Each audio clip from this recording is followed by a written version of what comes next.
racism has no meaning. You're the one this movement needs to be teaching. If you think defund the police means no more security, it's your tax dollars we need to help refund the community.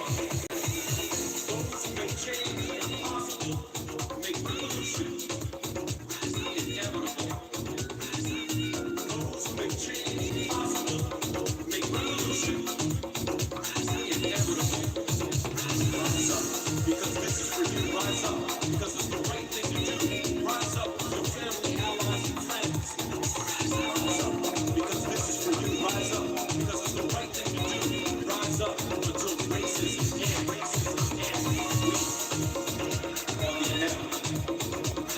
we are the inevitable. We are the inevitable. We are the inevitable. Are the inevitable. Are the inevitable. Pass your judgment. We hold you down. Rise up. Hello.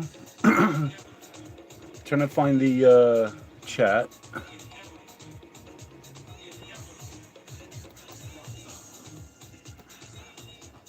All right. Doing this a little differently today than I was doing it the other day.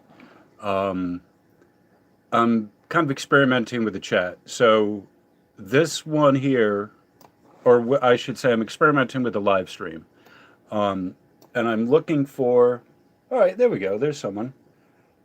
Hi. Hello, True Blue, Daisy, Pippin. All right, there's a chat. All right. If you can hear me, let me know. Or you can't hear me, let me know. Hello. All right. So what I'm going to talk about today. Oh, thank you, Daisy. Mimi, hey, Mimi, hey. One of the regulars. All right. So what I want to do is, like I said, if you can't hear me, let me know. And if I'm coming in fine, let me know as well. I want to have a discussion on HAARP.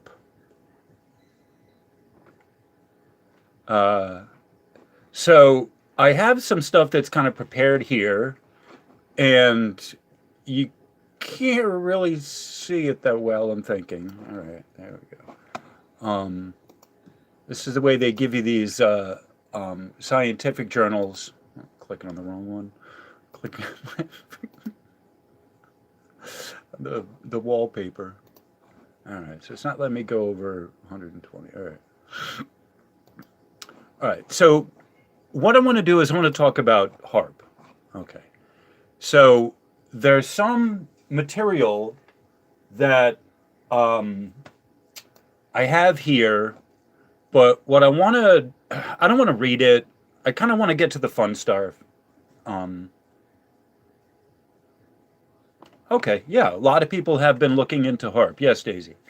So one of the things that I want to talk about is what HAARP kind of can and cannot do, or what it is doing and what it's sort of not doing. But this is relative to the Schumann Resonances. All right. So I had up this image here on the. Let me get back.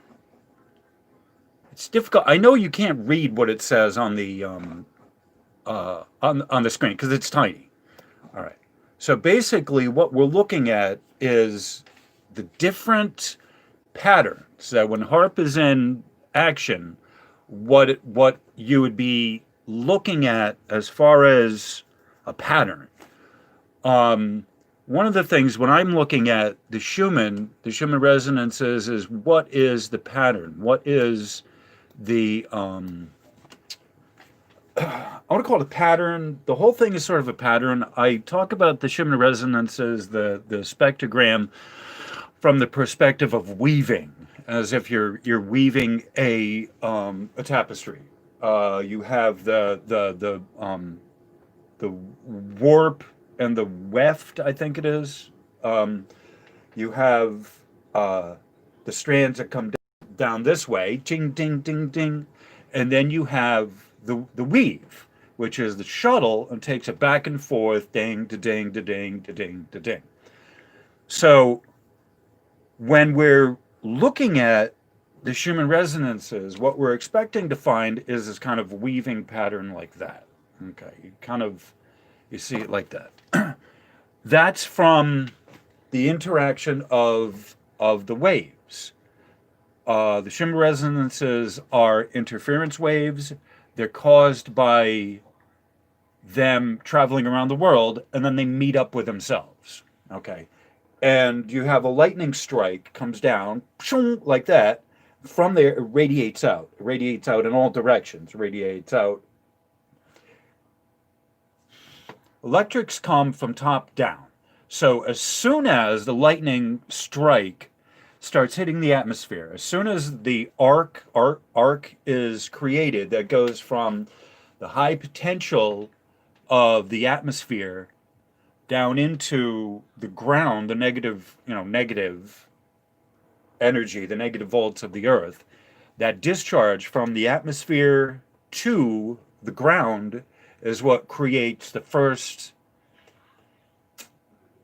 sound of resonance. It creates the first spike. It creates a charge. From there, it goes out into the atmosphere.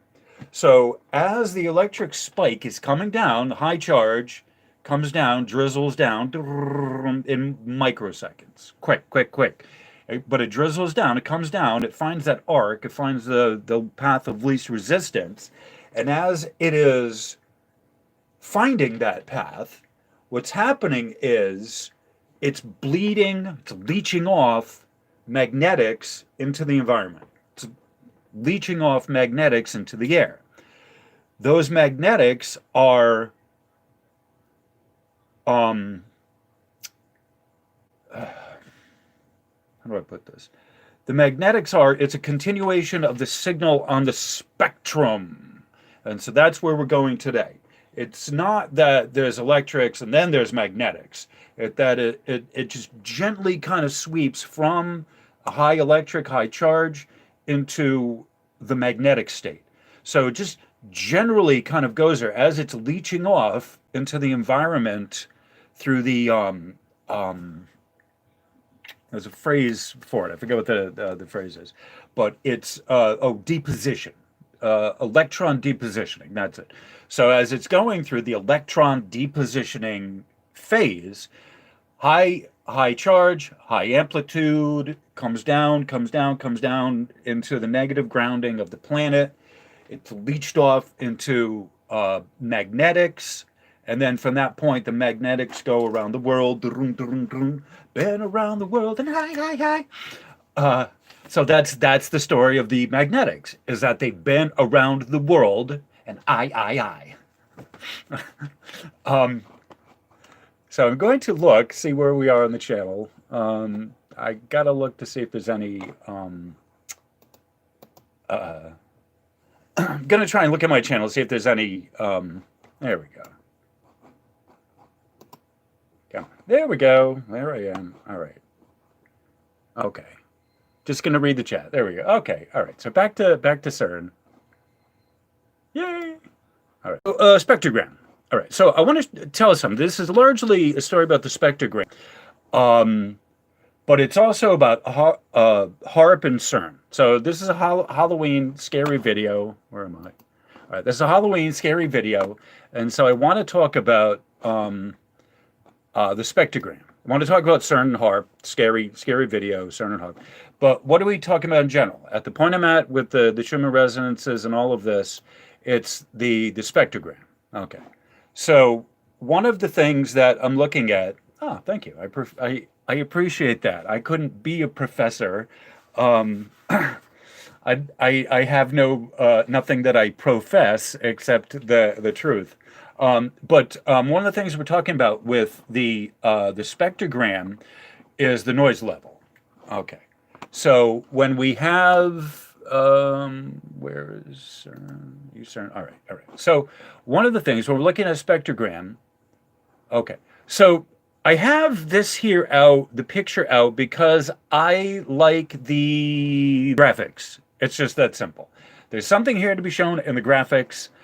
It's a neat pattern. This is what we're looking at with HAARP when they're broadcasting. They're broadcasting in this type of a pattern. Okay.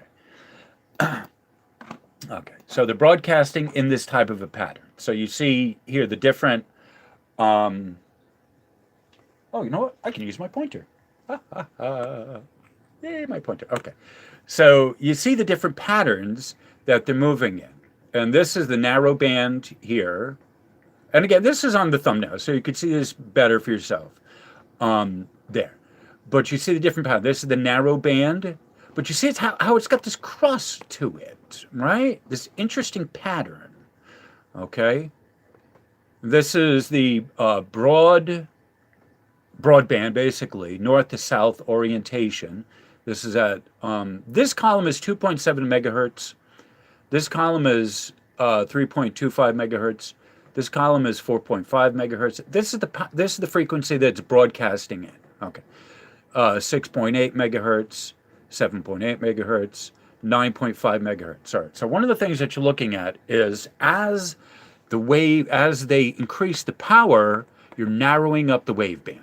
Okay, that's really important. As the frequency, no, I'm sorry, I said power, I meant the frequency. As the frequency is going up, uh, the wavelength, the waveform. Oh, thank you, Mara. The waveform will shorten up. Okay, or it's actually going this way, so it shortens up. So as you move up in frequency, the wave starts doing this, starts doing that, starts doing that, starts doing that, moves a higher frequency. It can move a higher frequency because the wave crests don't have so far to move. Amplitude is the height. The length is from crest to crest. So the frequency of a wave is measured from crest to crest. So you can't truly give a frequency of a wave as in, say, 9.5 megahertz without you also giving the wavelength in kilometers. Okay, so they're not giving you the wavelength in kilometers, but that's an important thing to understand about frequency is that you need to know the wavelength in order to determine the frequency. They are related. All right. So you can see the difference. You have the narrow band is here.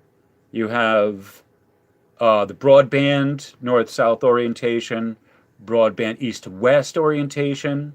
You see the interesting similarities between those. Okay, and then you have the full spectrum. All right, so this is the full pattern. No, I'm sorry, not full spectrum. But the broadband and the full. So it's combining the north-south alignment orientation with the east-west alignment orientation. Okay, and so that's how you get this pattern here. Very interesting pattern. This is the two of them combined. All right, so what I'm suggesting is that if you're talking about HAARP, HFAARP, or it's actually technically HFAARP, when you're talking about HFAARP, it's important to understand that they are not simply producing a pattern on. They're not producing the coded, how do I say this? They're not producing the coded line that you would recognize as Morse code. As you can see here, right? This is the pattern. You might get a Morse code sort of thing going in one direction, north, south, east, and west, okay? And it's not until you get like down here that you would realize a pattern in both the amplitude. This is the amplitude. That's the magnetics. All right. So for the purposes of the Schumann, our verticals are amplitude, and our horizontals are magnetics. All right. Now, something that's really important to point out here is that this is on a flat plane, a two-dimensional plane here that they're giving you this. What this is doing is there's a three-dimensional space that this is occupying, okay? So this is not just, like this is a cross-section. I'm trying to find the words to explain this, of what it really is. But this is a cross-section, like a brain MRI, if you've ever seen one of those. Like they'll take a section, a slice. As you move through, there's you have, looks like a donut. Big donut. The thing goes around you. Okay. And so as that donut is swirling around you, and you're moving laterally through the machine. As you move laterally, that donut does a thing. So it gets a little tiny slice. I'll try and give you a cross. So as you are moving this way,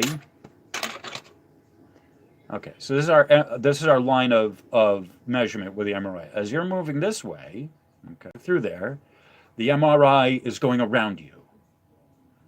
So it's taken one complete revolution. Every time it moves you an inch, whatever it is, a half inch, it takes one revolution. And it does this rather quickly,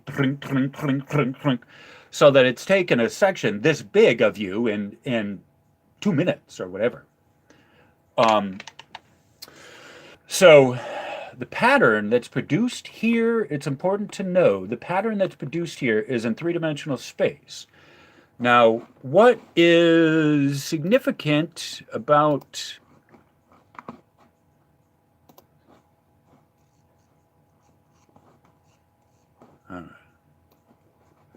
what's significant about this is something else. We're talking about, this is more the direction where we're going with the spectrogram, is that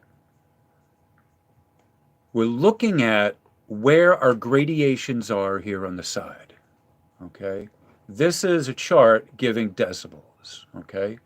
So 0 is, how do I put this?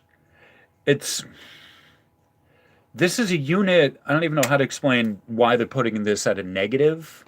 I'm gonna have to figure out a better way to put this. But this is the scale. 0 is basically infinity, okay? Or it's basically outside of the range of the chart.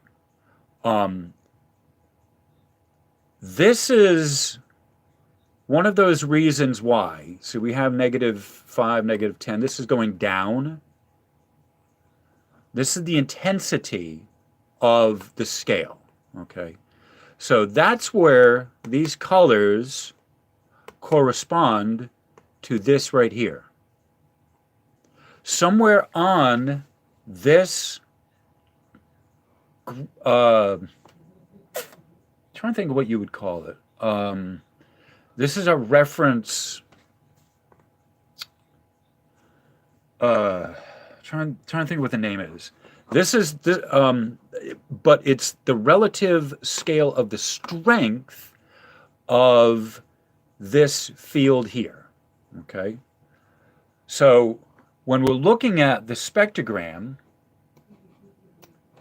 we need to know what the relative strengths of the signals are in order to know what the color is telling us, okay? And this is something that's extremely important when we talk about the Schumann resonances, okay, is this here. Where is that the graph or the relative, I'm trying to think of what the name of that is. I forget what the name of it is that they're giving you on the side of it. Okay. The relative, this right here, our relative strength, and there's a name for it, I forgot what the name for this is, but it's a relative strength of the signal. That's what these colors are. Without knowing the relative strength of that signal, you can't know what these colors represent. It's just, you can't know what the strength of these signals are without having this chart here. Okay, and I know you can't see it.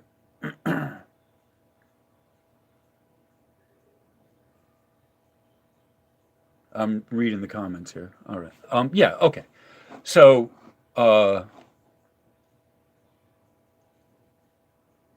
right. So I know this, I said I'd talk about HAARP and C.3.R.N. So far I'm talking about only HAARP. I may talk only about HAARP. HAARP is scary enough. CERN has its own thing. All right. So, but we're talking about the spectrogram. That's where we're at here with this. All right. So, this here is another example. I'll read you what this guy says here.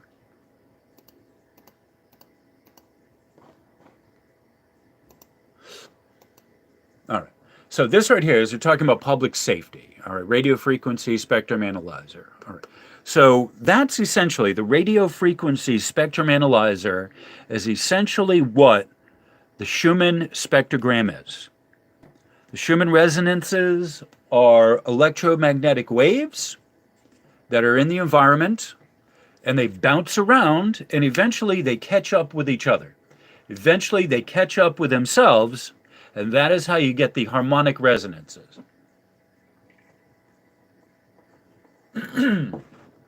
Yes, actually CERN did make that that announcement, and what that means is if you're reading that announcement that they're planning to, that means they have already done it. I think we all all of us who are adults here watching and listening to this know that, or we should know that whenever we're talking about the military, the government, or any of these scientific institutions, when they say we're going to do this, we're planning to do this, that means it's already been accomplished. Okay. So I don't even know where the heck I had put that article about CERN. Somewhere up here in the middle of my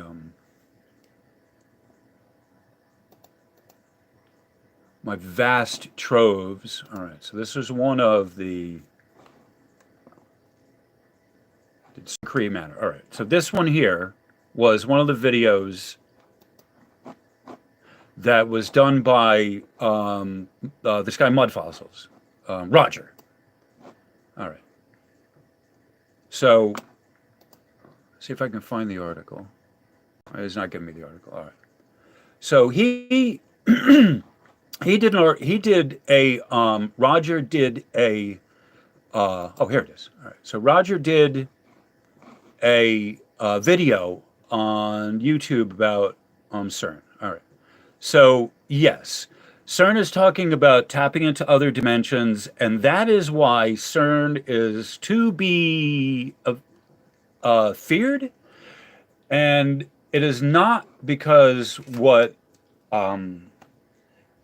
it's not because that what you get from CERN is going to be appearing on the Schumann resonances. All right. All right. So this was the article that someone had on Wages World. They had referenced this article. This is on www.bnl.gov. It looks like Brookhaven National Labs. All right. So so what was it? All right. So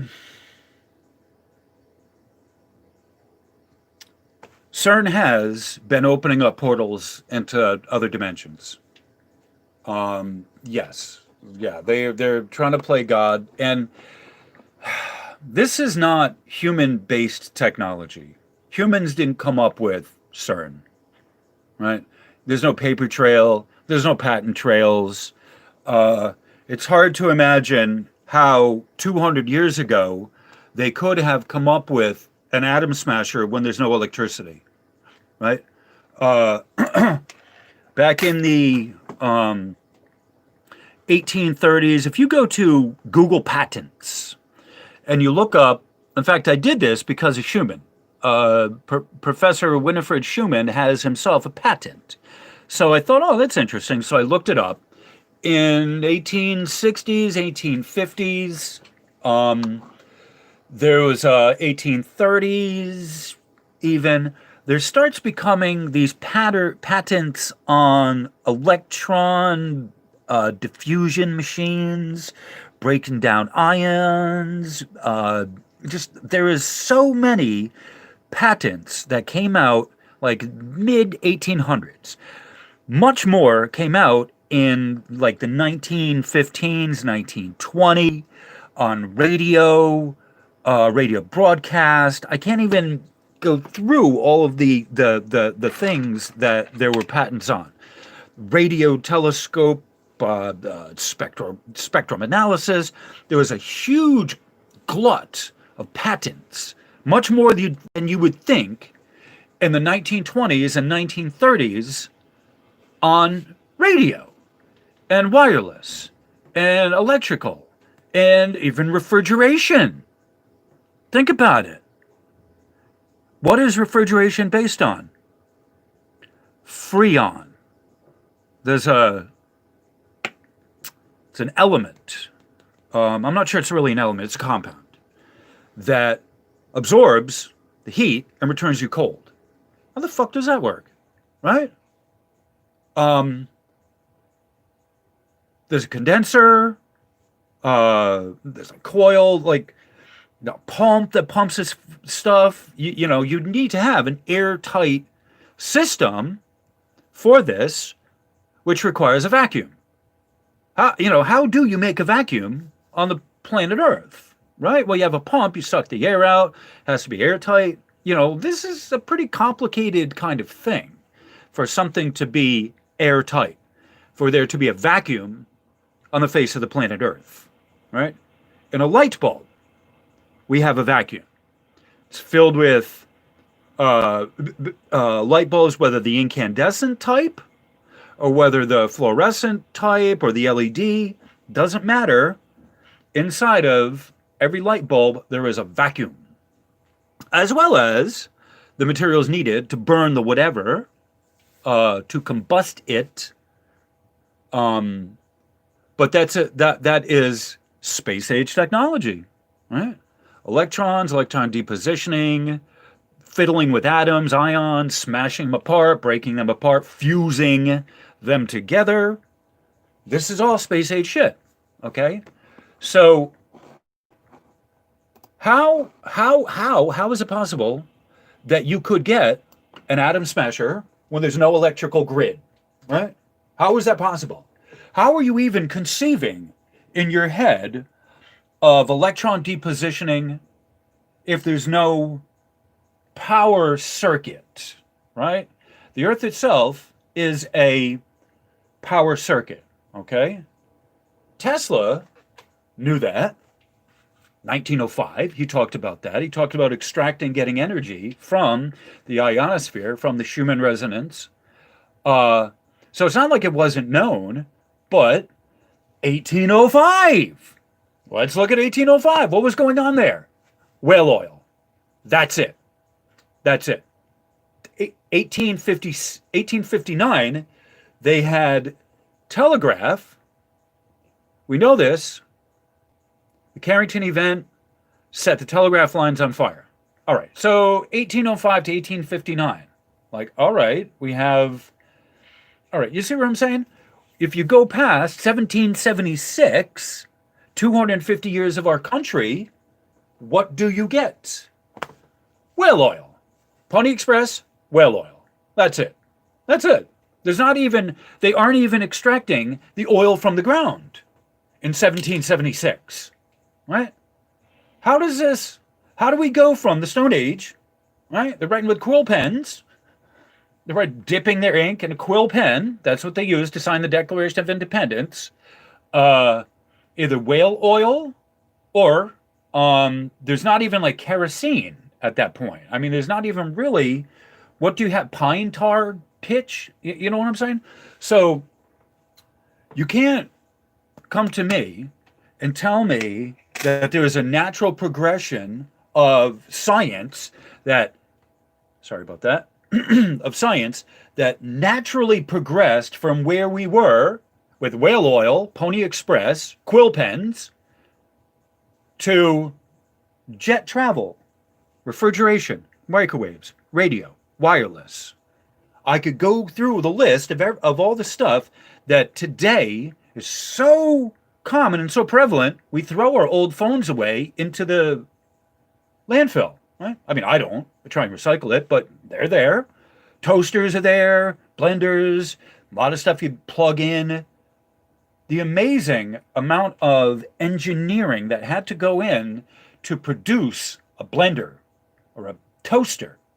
These are simple things, but to be able to have the resistance of the wire that creates heat that is light years away from Pony Express, whale oil, and the quill pen. Okay? In 1776, the fastest vessels that were getting anywhere were sailboats. That was it. We had sailboats. Pony Express, sailboats, whale oil, and quill pens. Right? There's lots of other stuff. The Victorians had corsets and whatever.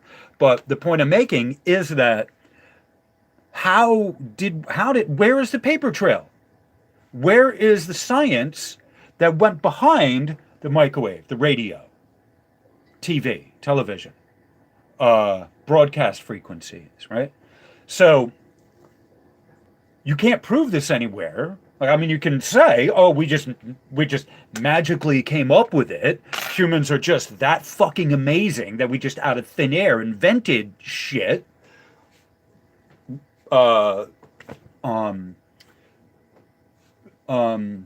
Copper cladding, copper coating, electron deposition.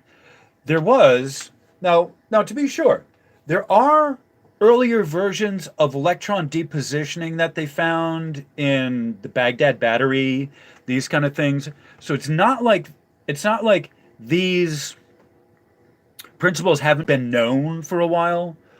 What we're talking about is miniaturizing that so it fits in the palm of your hand. That's part of it.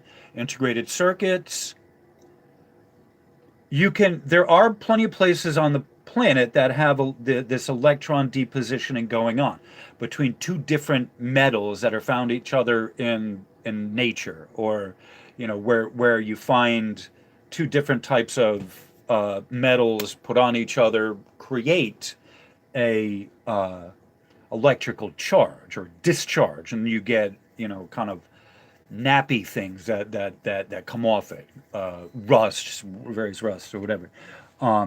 So they're principles that exist in nature. However, where does microwaves come from? They are not. I mean, they're not natural. You can't see them. You can't hear them. You can't touch them. You can't taste them. You get burned by them. All right. So when we talk about the Large Hadron Collider at CERN, we talk about HAARP. We're talking about alien technologies, basically. There isn't any better way to put it. And so the alien technologies. All right. Anything is possible. Sunshine, yes. Well, we're getting to the point that sort of anything is possible, and yet, what does it take to do that anything, right? I want to. When we talk about anything, we talk about electrical, we talk about the power. One of the things is that the Earth itself is a power supply. Okay, so when we're looking at whether it be HAARP or whether it be any one of these technologies, I don't like that at all. There we go. Okay. Try not to get in the background, but it's like, oh, honey child, your bag's a mess. So one of the things we're talking about that makes all this stuff work is ground. The difference in potential between, and we're going back to our chart here. All right, not that one. Radius. All right. So our chart here of this right here.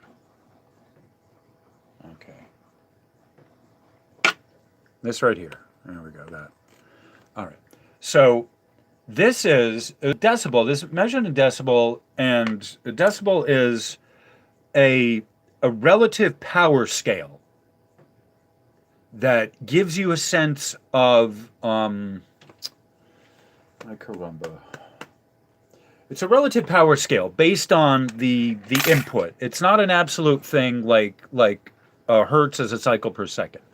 All right. In fact, because we're on this, let me go to.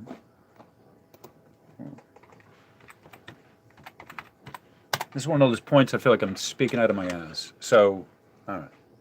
So you see the power rating here, all right? Now, yeah.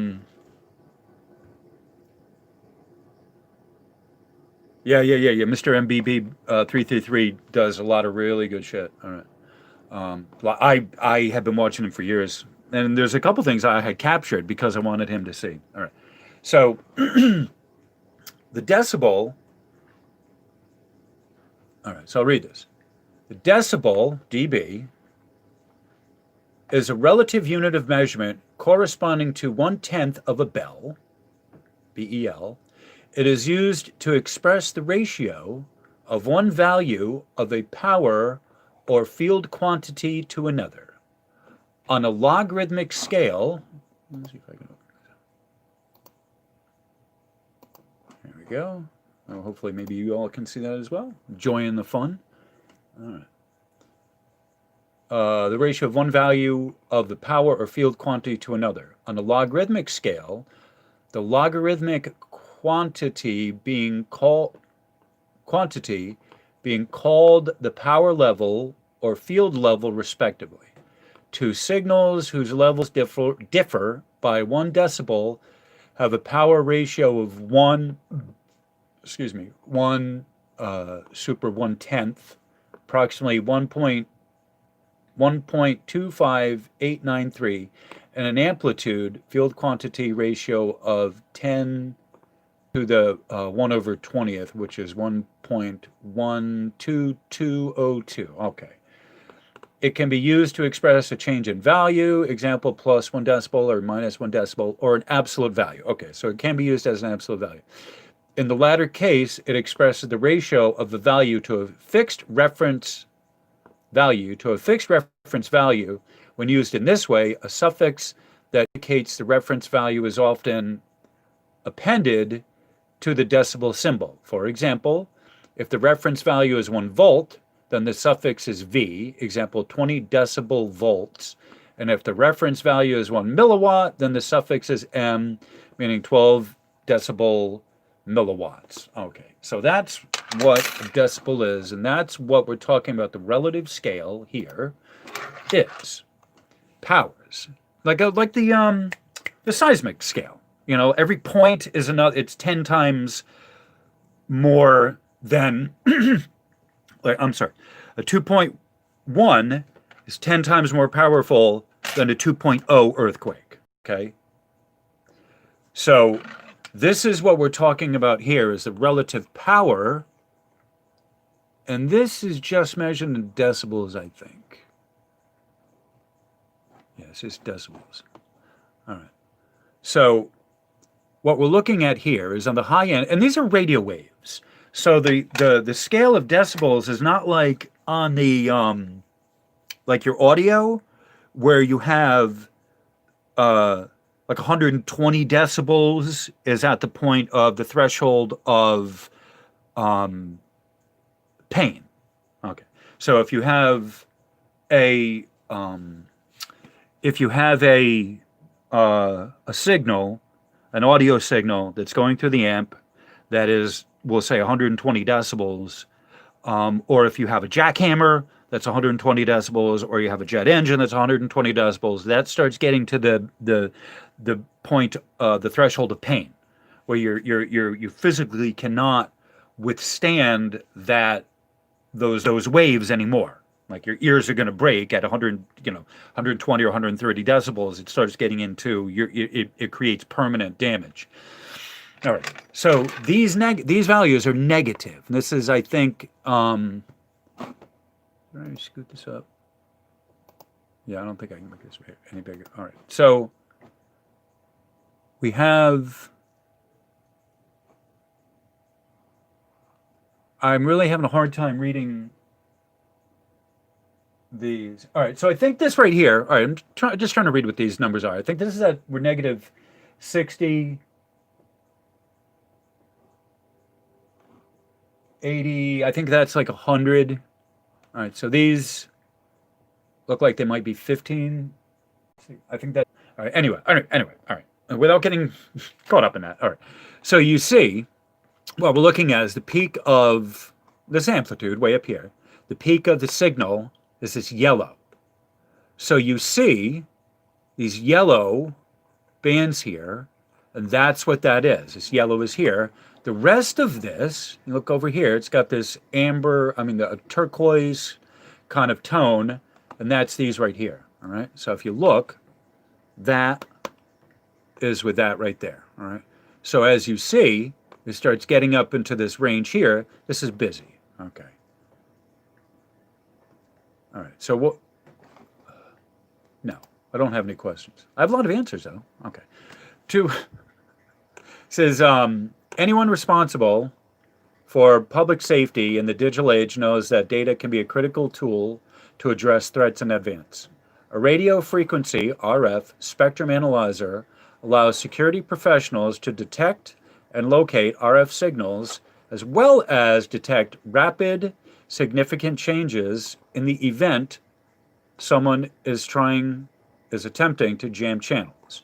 The image to the left shows an RF spectrogram of a stadium event day during tailgating when tens of thousands of fans choose to enjoy their wireless devices, live stream video on television, and use Wi-Fi enabled grills.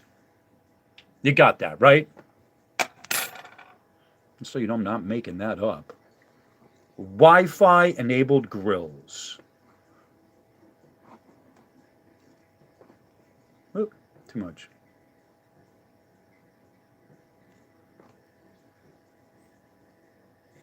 There we go. Wi-Fi enabled grills. Sorry for doing it. It's not letting me zoom in on it. Right there. You Wi-Fi enabled grills. That is the biggest cause of these here spikes in this is the Wi-Fi enabled grills. Okay? You got that. It is the Wi-Fi enabled grills. I'm just reading this. When the first time I read that, I'm like, did I read that? Did I just read that? Did I read that? Is that what it says? And yes, that is what it says. Wi-Fi enabled grills. What the fuck are people cooking with that? Seriously. Okay. All right. Whatever. These are the security people. They know shit. Aero defense, reliable drone detection. Well, I guess. All right. What that's telling me is, okay, beyond the laughs, what that's telling me is a Wi-Fi enabled grill will mess up a drone. Okay? That's what these are here. Drone. Okay. So, going on. Radio frequency spectrum analyzer solution, aero defenses, radio frequency RF spectrum analyzer, airborne.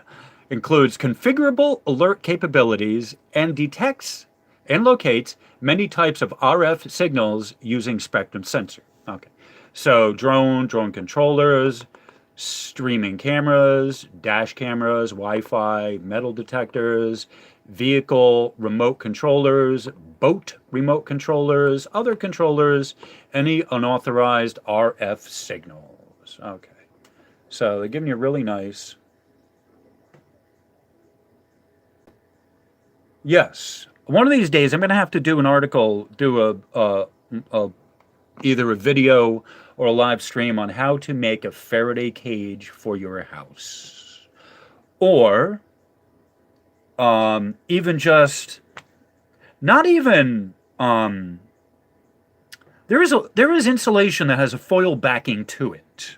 I just would like you to know that most insulation, like the R22, like the pink stuff, that has a paper. It's a vapor barrier. Okay. So the vapor barrier is paper. All right. So they have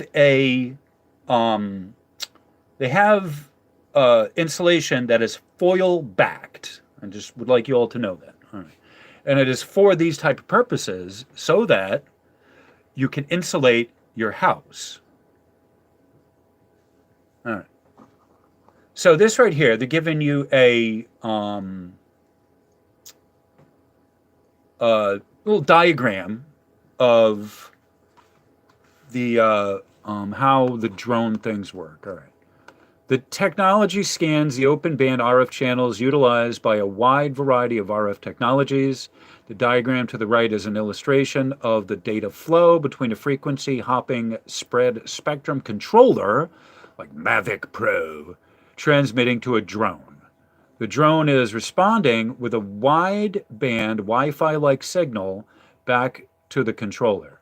Aero Defense's radio frequency spectrum analyzer detects the presence of these communications and other RF signals, locates the source, and 3, alerts the appropriate authorities. All right. So they're talking about zeroing in on an offensive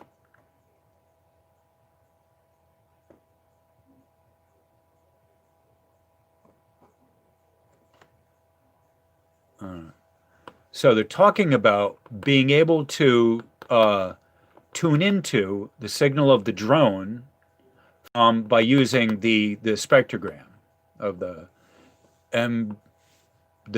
DJI Mavic Pro. All right, so that's here in this application.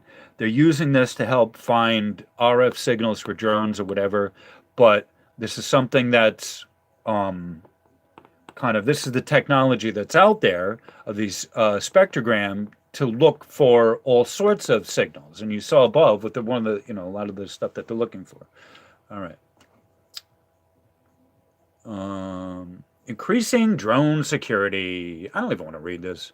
Spectrum analysis is unaffected by the arms race between RF drone detection systems that illegally decode and demodulate signals and drone manufacturers.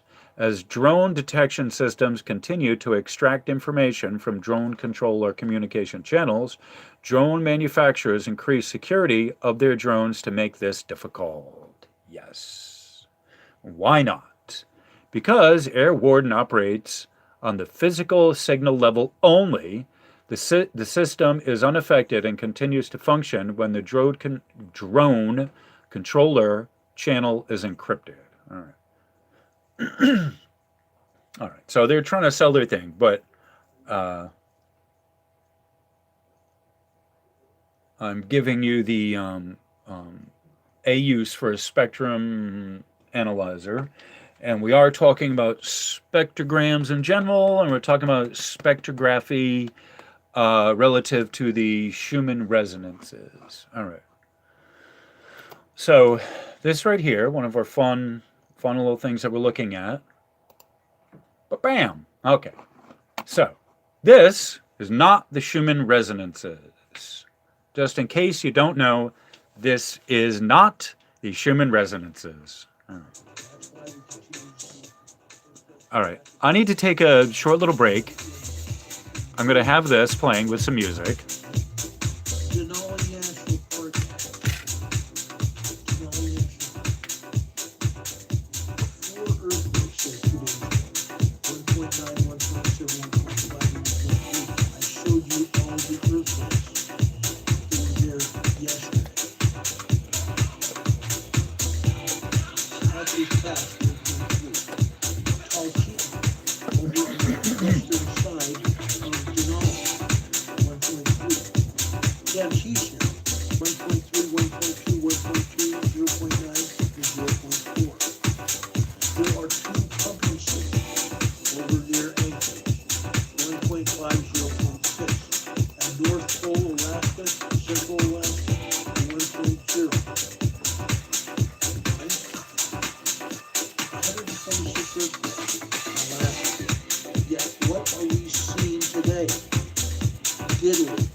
Very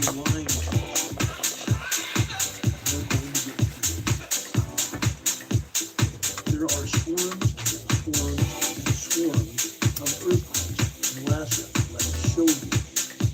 Okay? You don't have to believe me. Let me show you. It's easier for me to show you what is really going on. That way you have no doubt about the veracity of my statements. I want everybody to be able to have the information. I'm showing it to you. I'm showing it to you. And this is actually a poor example, even with the EMSC. Even with the EMSC, look at this. All right, I'm back. Thank you all for being here. I appreciate this, and you guys are wonderful. I've had a grand total of 15 people here, and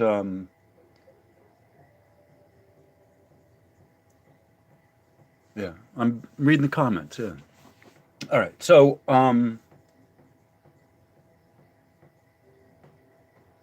yeah. All right, so this is the Schumann Resonance harmonics, and you see there's no spectroscope here, or there's no. I gotta find out what the relative scale of this the signal strength, the decibel scale, is missing here. Okay. All right. This. Closer to where we're at. See this here. All right. So, see the two of them. Both of these are spectrograms, okay? But you see here, over on this side, over here, you see the relative, the decibel rating, okay? So this is not giving it to you in 90, negative 90. This is a positive. It starts at 0 down here, and it's measuring it up with positive, okay? Now, I have asked, why does the Schumann graph here start with 0, the top, and it moves downward, okay? And that's because we're measuring negative decibels, all right? That would be my first. No one has told me that, but this is what I'm believing, or what I'm understanding, is that this is the negative decibel rating, and so it's moving down because these are picoteslas. They're measuring in picoteslas and pico electron volts, which are not very big. They're not very powerful. They're very subtle energies. So I'm understanding that they're measuring them in a negative. That scale should be over here on the side so that you can get a better view of what the strengths. These are all the relative strengths of the signals as coming from down here and the dependencies. Okay. All right, so back here. So this right here is our spectrum of background noise. Okay? This is our spectrum of background noise as measured at Tomsk. All right. This is where the signal is generated from, or I should say, this is where they're measuring from, this part right here. And so this is the relative strengths. These guys here, this chart here, is telling you what the relative strengths of these are. So based on the distance, more or less the distance from here, it starts losing in strength, okay? So you see, this is a very populous, electromagnetically populous area here. And if you look on the chart, this actually is Tomsk here, Tomsk University, where they do the measurement of the Schumann harmonics in the middle of that city, like with all those houses, all those buildings, unless I'm mistaken, but no one has told me otherwise. And in fact, I have read some articles that said that Tomsk, where they're doing the measurements, is 6 kilometers from the city of Tomsk. So until I know otherwise, specifically exactly, I'm understanding that the middle of the city is where they're taking measurements from. And you can see, like here, this relative strength of signals in the middle, and as you go further out, you can see, starting at 0, this is all 0. The green is here in the green. That green here is approximately this green. The yellow is a yellow there. The red is that red there. And the pink, this high top signal here, the pink is like here, that there. All right. So if you're looking, if you can see, make sure we can see. All right. So this is telling you how far out the dispersion is. This is telling you the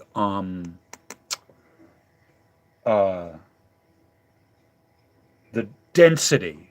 That's what this is. That's the density. And this is the relative strength of the signal here. And it's breaking it up, it's layering it apart. All right. This is the time. This is the time here in local time. That's your time. This is the frequency. Starts at 0, 1, 2, 3. It goes up. These are megahertz here. That's megahertz. And this is the frequency range here. All right. So as you can see, like megahertz, these are megahertz. So 6 megahertz signal has that strength roughly. Okay. Yellow, these yellows are approximately that there. You see this yellow here, that. You're looking at the frequency, between 1 to 2 megahertz. What signals fall between 1 to 2 megahertz? I don't know, but it's something to ask. Okay. Your wireless, 5G is gigahertz. It's way off. Gigahertz is the next, mega is a million, giga is a billion. So this would be, giga would be 1,000 times any one of these. All right, so 1,000 megas equals a giga. Just so we're all on the same page. All right, so a lot of these megahertz signals are it's not going to the tower. It's going like CB type of stuff. You have, I'm trying to think of what operates at 1 to 2 megahertz. The top of my head, I can't think of exactly what operates at 1 to 2 megahertz. But it's down here in this low range, and it's relatively high, 45. That's halfway up the chart. You have dimmer switches. I'm trying to think of all the electrical stuff. Anything that has an electrical component to it operates at some frequency. The household frequency, the current of your house is 50 hertz. 50 hertz signal, okay? It operates at 120 volts AC, and it's maybe a 15 amp, the socket in your house is maybe a 15 amp socket. Most things aren't pulling 15 amps. Your refrigerator is probably pulling 15 amps. Washing machine might be a 15 amp circuit. I'm trying to think, dishwasher maybe, something that heats, that's a heater. Your coffee maker maybe, probably not 15 amps. Probably 10 amps, if that, 8 amps. Not much. But it's the amps, the amperage that'll blow the circuit on the system, your electrical system. All right. It is all energy, yes, except for the container. It's really important. It's not just people say that, oh, it's all energy. No, it's not all energy. It's shaped in a certain way. It's conditioned. It's filtered. I have a friend of mine. Let me give you an example of this. I had a friend of mine who was in jail. He came out and he tells me the way that you can check to see if a battery is still good is you bounce it on the ground. And the higher that it bounces, the better the battery is. Because, why? Because it's all energy. All right? So when I hear and I see people, and no offense to the person who said this, and no offense to anyone, okay, but I want to address that idea of it's all energy and it's all frequency. That kinetic energy, which is the bouncing of the battery, is a lot different than electrical energy. There is no possible way that you can drop a D cell battery or a C cell or any battery on the ground and measure its jump, measure how high up it went, to tell you how much energy is still left in the battery. However, to the person who, well, he was in jail, the people in jail, this is their belief, that's how you tell if a battery is still good. You drop it on the ground, and if it bounces, it's still a good battery. Okay. So it's not all energy because it does not all come in the same form. And it's important to know there is a spectrum of this, and relative to the Schumann resonances, there are things outside of the spectrum that happen. Doesn't mean it doesn't have an effect on you. It does not mean. Actually, no, the licking batteries is a better way. Like the 9-volt, that's better. No, but bouncing it on the ground was the most useless thing you could ever do. Licking it was more, I don't know how, like a regular, like a triple A or a double A. I don't know how you could do that. But, actually you have a little test light. It's simple enough to do that. And even in jail, you could figure out a way to have a test light. But whatever, they're not about that. They're creative, but not very smart. Anyway, so this is something that's important to notice, is that especially as you go up in frequency, the wavelength gets shorter and the amplitude shrinks. So amplitude is basically height of the wave. So, oh, I love you guys. This is awesome. So no, you can't. The moral of the story is don't drop a battery to see if it's working or not. You lick it to see if the battery's working. That's the moral of this story. Anything on here? Okay, we're still going. All right. So, all right. So what are we talking about? All right. So so in some sense, it's all energy. Yes. Lick it, don't bounce it. That is, if you're going to take anything away from this live stream, it should be that if you want to check a battery, do please lick it and not drop it. Okay. All right. So onward and upward. All right. So, I'm never going to recover from this. All right. So you see the relative scale. So this is similar to the Schumann in that sense, that this right here, the 0 and the 5, are your background nothing. Okay. So these values, the 0 and the 5, are the background. Nothing's happening here. Now, it's not until you start getting in here 10, 15, 20, 25 decibels. This is the strength of the decibels, are the strength of the signal that's going out. So it's important to remember that the decibels is a relative strength, and it's the same thing not only there, but also here. All right. So here in a Schumann, because we don't have that relative, we don't have the relative strength of the signal to go by here. What are we looking at? Okay. So what are we looking at? So our relative strengths are coming from these here. That's what these are. All right? These are our dependencies.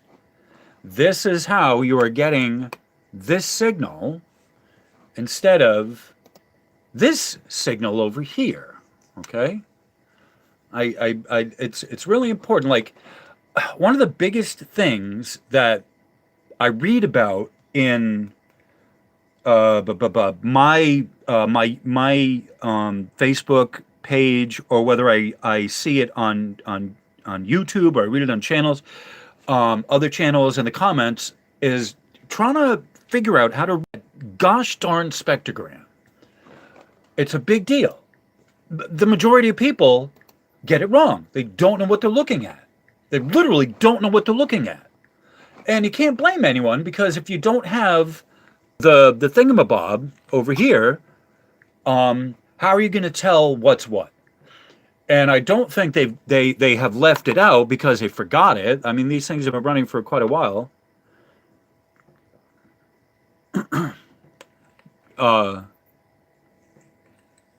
This has been running for a while. You'd figure by now someone would have noticed you're missing the decibel scale. Except that's not what the Schumann resonances are measuring. Okay, and so our peak, our scale, are these things here. This is what they're going by. All right. So when we talk about the height of the amplitude, people say, "Oh, frequency." No, amplitude is not frequency. This is the strength of the signal. This is the decibel. You saw over here, bloop, decibels. Okay, these are decibels. This is frequency. Okay, so at this time of the day, oops, sorry about that. At this time of the day, you ran into this broad range of signals, some of which went up to 30 megahertz, but the signals that went up to 30 megahertz are 20 decibels. This right here. This could be all background radiation from a very noisy city. Right? I mean, I don't know. Light signals get reflected, they bounce around, and you're picking up not only the direct but the reflected signals as well. And so it's really important to remember that when you are reading these spectrograms, especially one where they're talking about radiation, EMF, electromagnetics, radiation, the Geiger counter, maybe not so much with the Geiger counter, but you definitely on these spectrograms, these things that read it, you want to remember that it's not only direct radiated, but there's also reflected stuff that's bouncing back at you as well. All right. So some of what is coming back to you here on the Schumann is reflected. Okay.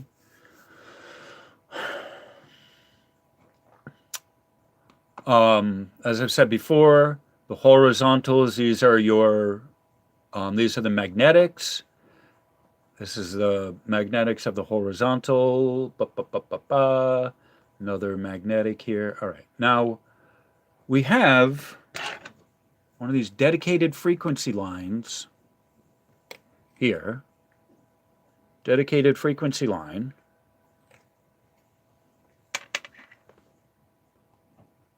Hi, Luke. Welcome. I think that was you that said it's your first live stream, I think. Welcome, everyone. Thank you. Thank you all for being here. Okay. So, oops, sorry. My streamer tried to get away. All right. Here we go, live. No net. There's, how's that go? There's no pause, there's no delay, and there's no net. You're live now. Okay. So we're talking about generally speaking the Schumann spectrogram. We're talking about where do we get the signal from, but we're also talking about the relative strengths of the signal. Okay. So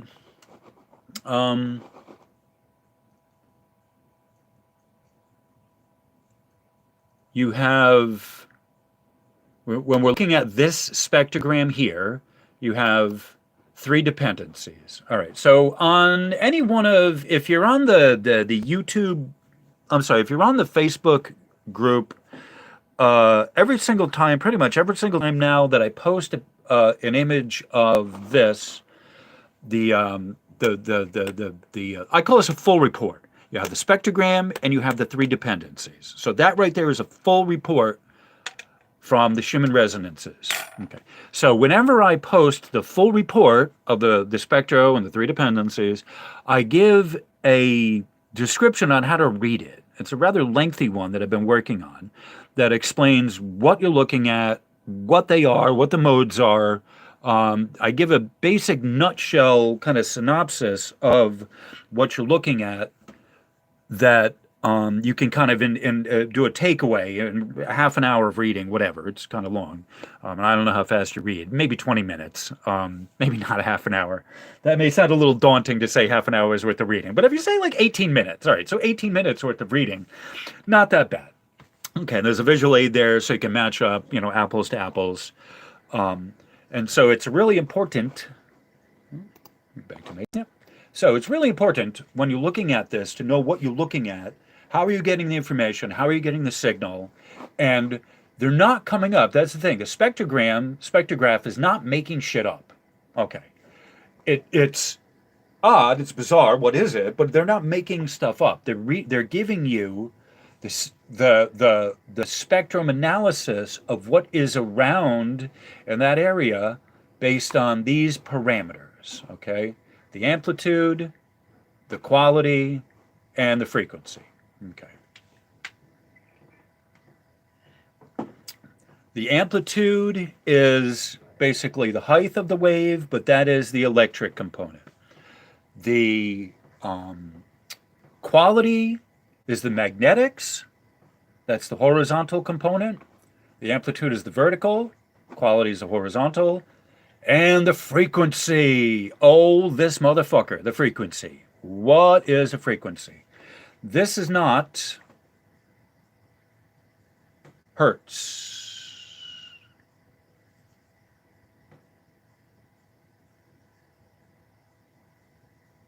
Yeah, yeah. Vacuum tubes are not insulated. They will, yes, yeah, they will pick up fields around them. Yes. Yeah, yeah. All right. So frequency. All right. So what this is measuring is the wavelength in kilometers, in kilometers. Okay. So the scale is between 7.4, almost 7.5, so 7.4 kilometers to 8.3 kilometers. Okay. The next one here, this F2, frequency mode 2, is between 13.2 to 14.9. And you see this crazy dip that went from, it just dropped out. And a lot of times, a dip in, while we're on this topic, a dip in frequency, a drop in frequency means a bump up in amplitude. There we go. Yeah. They are inversely related, it seems. I've noticed this.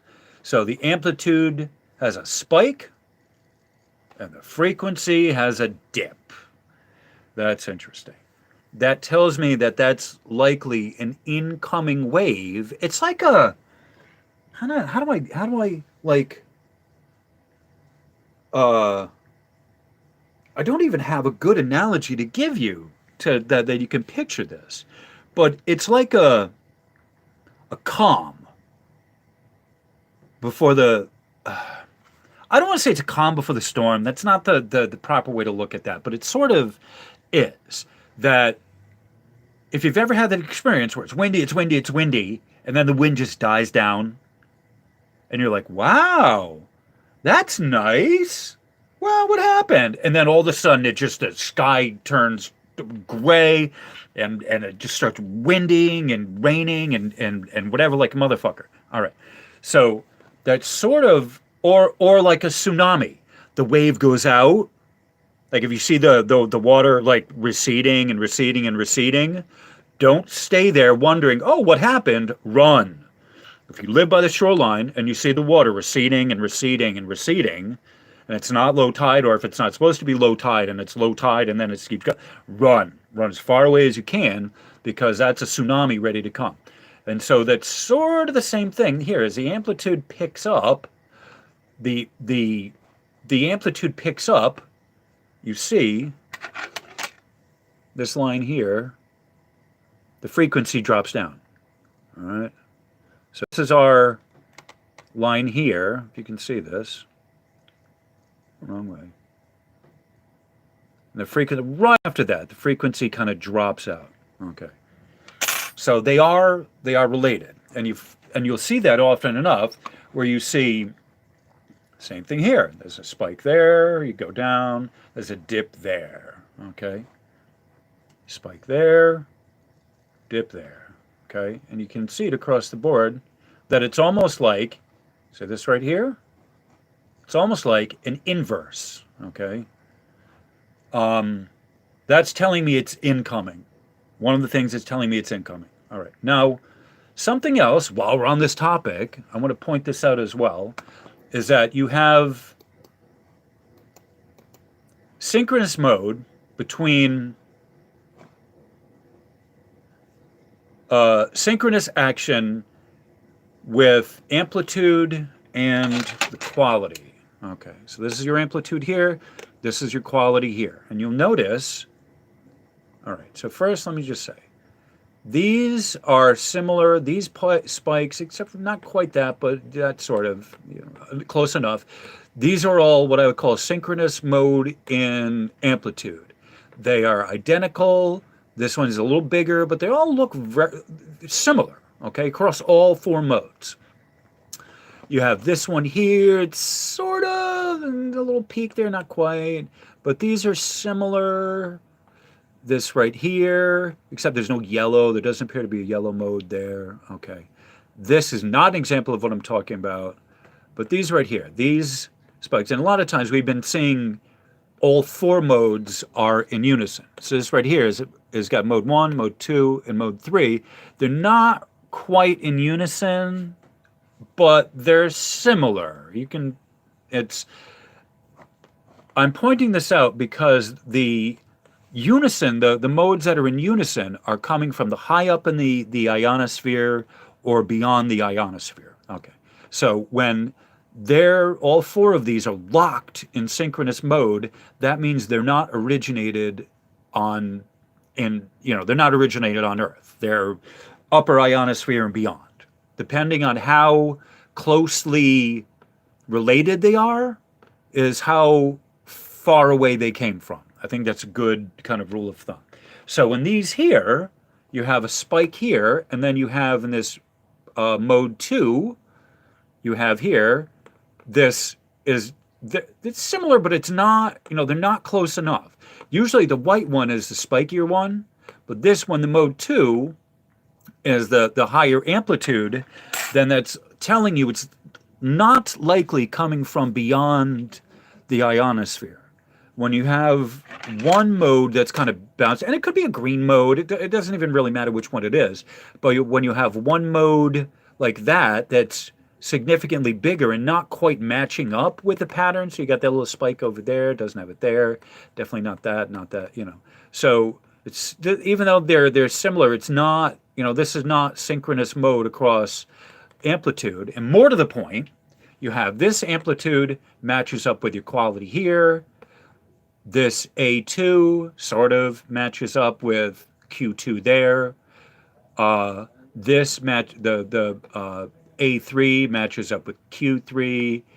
A4 matches up with Q4. Okay, so what this is telling me is that these are not coming from beyond our ionosphere. These are telling me that this is generated somewhere more locally. It's not coming from outside. All right. So, and with this here, it's the same thing. They all have to be in synchronous mode. So that might have been some kind of glitch in the machine. You see it's kind of cut off. So that may or may not be, but where did the rest of that signal go to? I don't know, but I can't just assume that because it's not there, it should have been there. If it's there, I'm going to assume that it wasn't, that's not a system glitch when everything else seems to be working and looking properly. Okay. So, all right. So you see things are, what I'm going to call this is back to normal. And I mean traditional Schumann resonances. So you see amplitude, like I said, amplitude 1 matches up here with quality 1. And there's sort of that kind of peak, then there's sort of a dip. I would sort of expect that as well. So what we're talking about, electromagnetics needs both the electric and the magnetic part. All right, I'm just gonna scroll through my. I'm just scrolling through my comments here.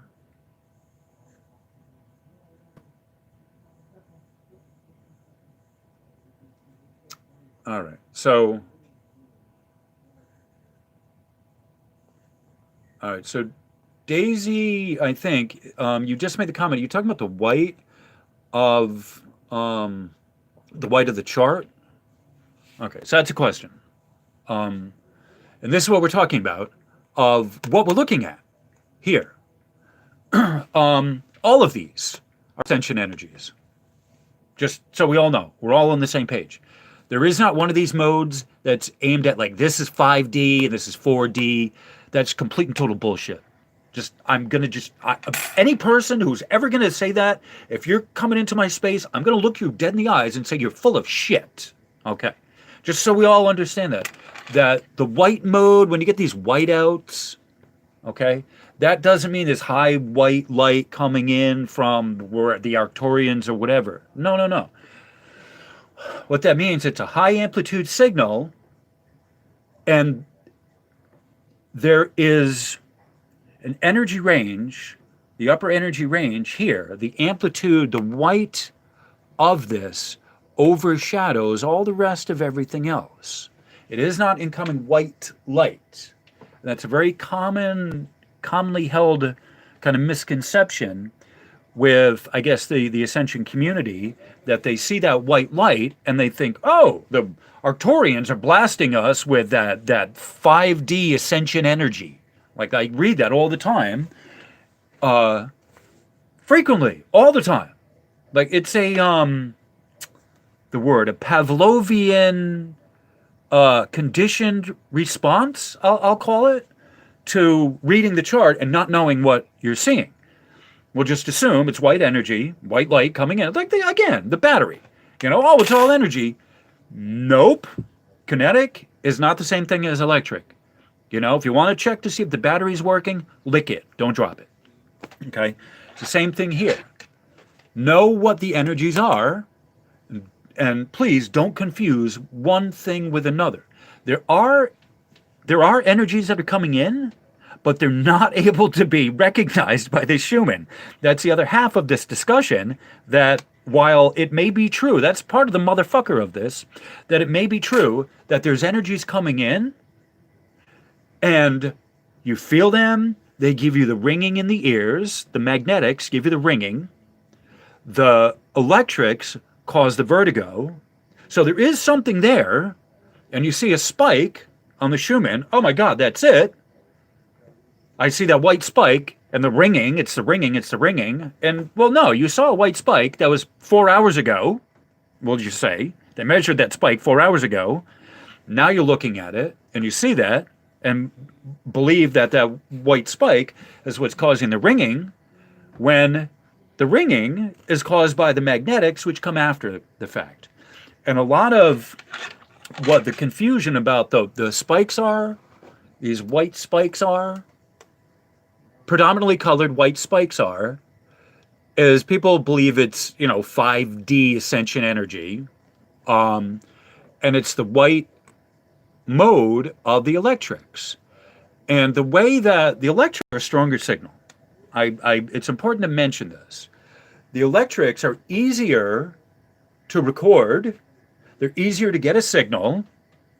It doesn't require as much amplification. What else? Why are the magnetics stronger than why is the amplitude stronger than the magnetics? All right, so this is the question that we're answering right now.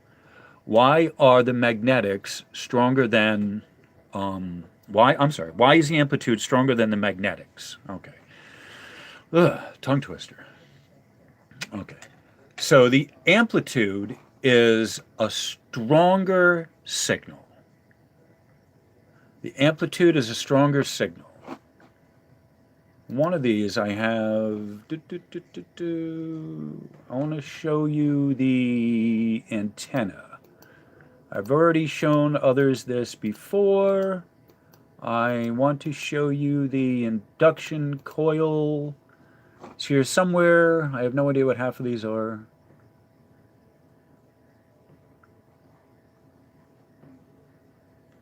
All right, another time. All right.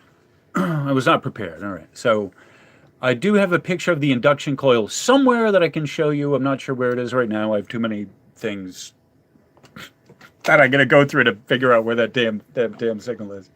Am I getting a magnetic induction coil? No. All right. Actually, hold on. Let me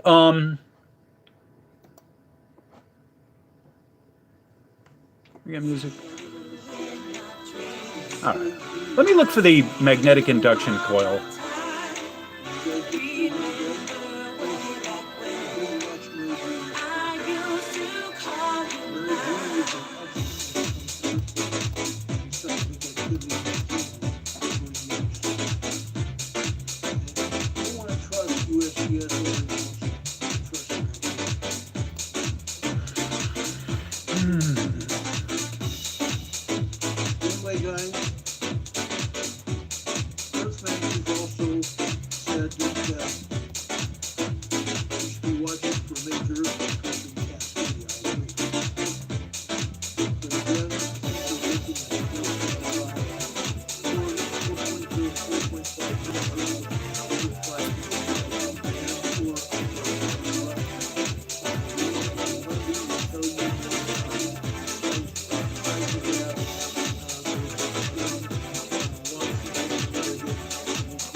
All right, so I found what I'm looking for. I'm going to keep the music on for a few minutes. I'm going to take care of something, and I will be back in about 3 minutes.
I'm back. I like how I have the guy talking about the earthquakes in the background. I accidentally got that, and I kind of like that. If I could figure out which channel was broadcasting that. Anyway, I think that was emergency. Pretty sure it's emergency management. Trying to remember the name of that. But he does. He talks a lot about earthquakes and about them, especially in the Midwest, where it's not being reported. All right. So we're looking at.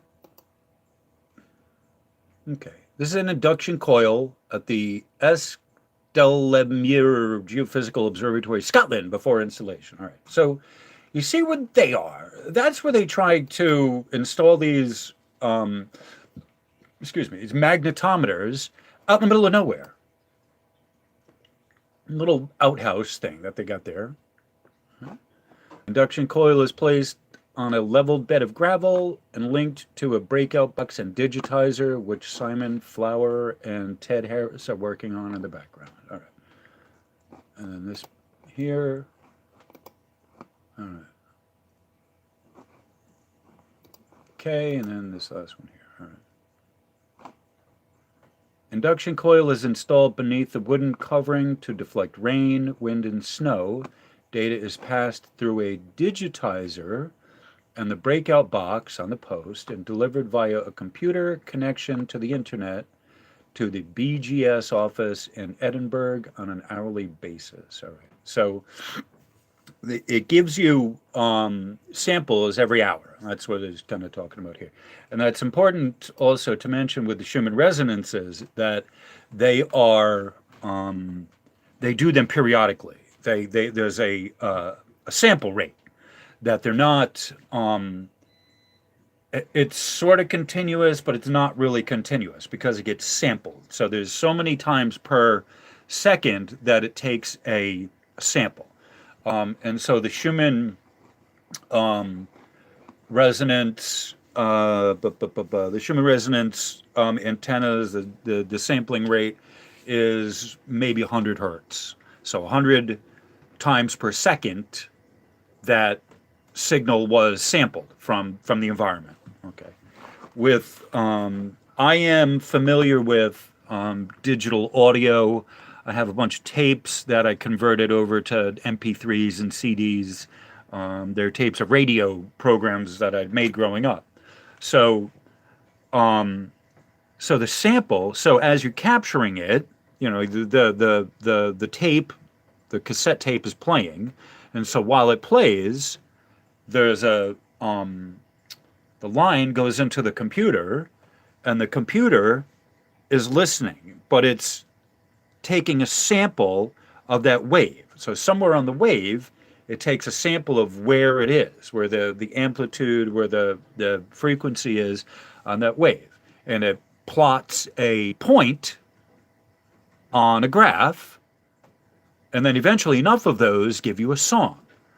But that is why digital sounds so clean, is because they've taken out some of the extraneous stuff that is not music. Okay, and so part of that may be the hum, or the wow with the flutter, or the whatever artifacts on the tape itself. All right, so the same thing is basically done here with the Schumann resonances, that they take a sample rate of, we'll say 100 samples per second to give you the sampling rate, and that is what you see on the spectrogram of the Schumann, and that's why you will see. That's why we see. Where is it?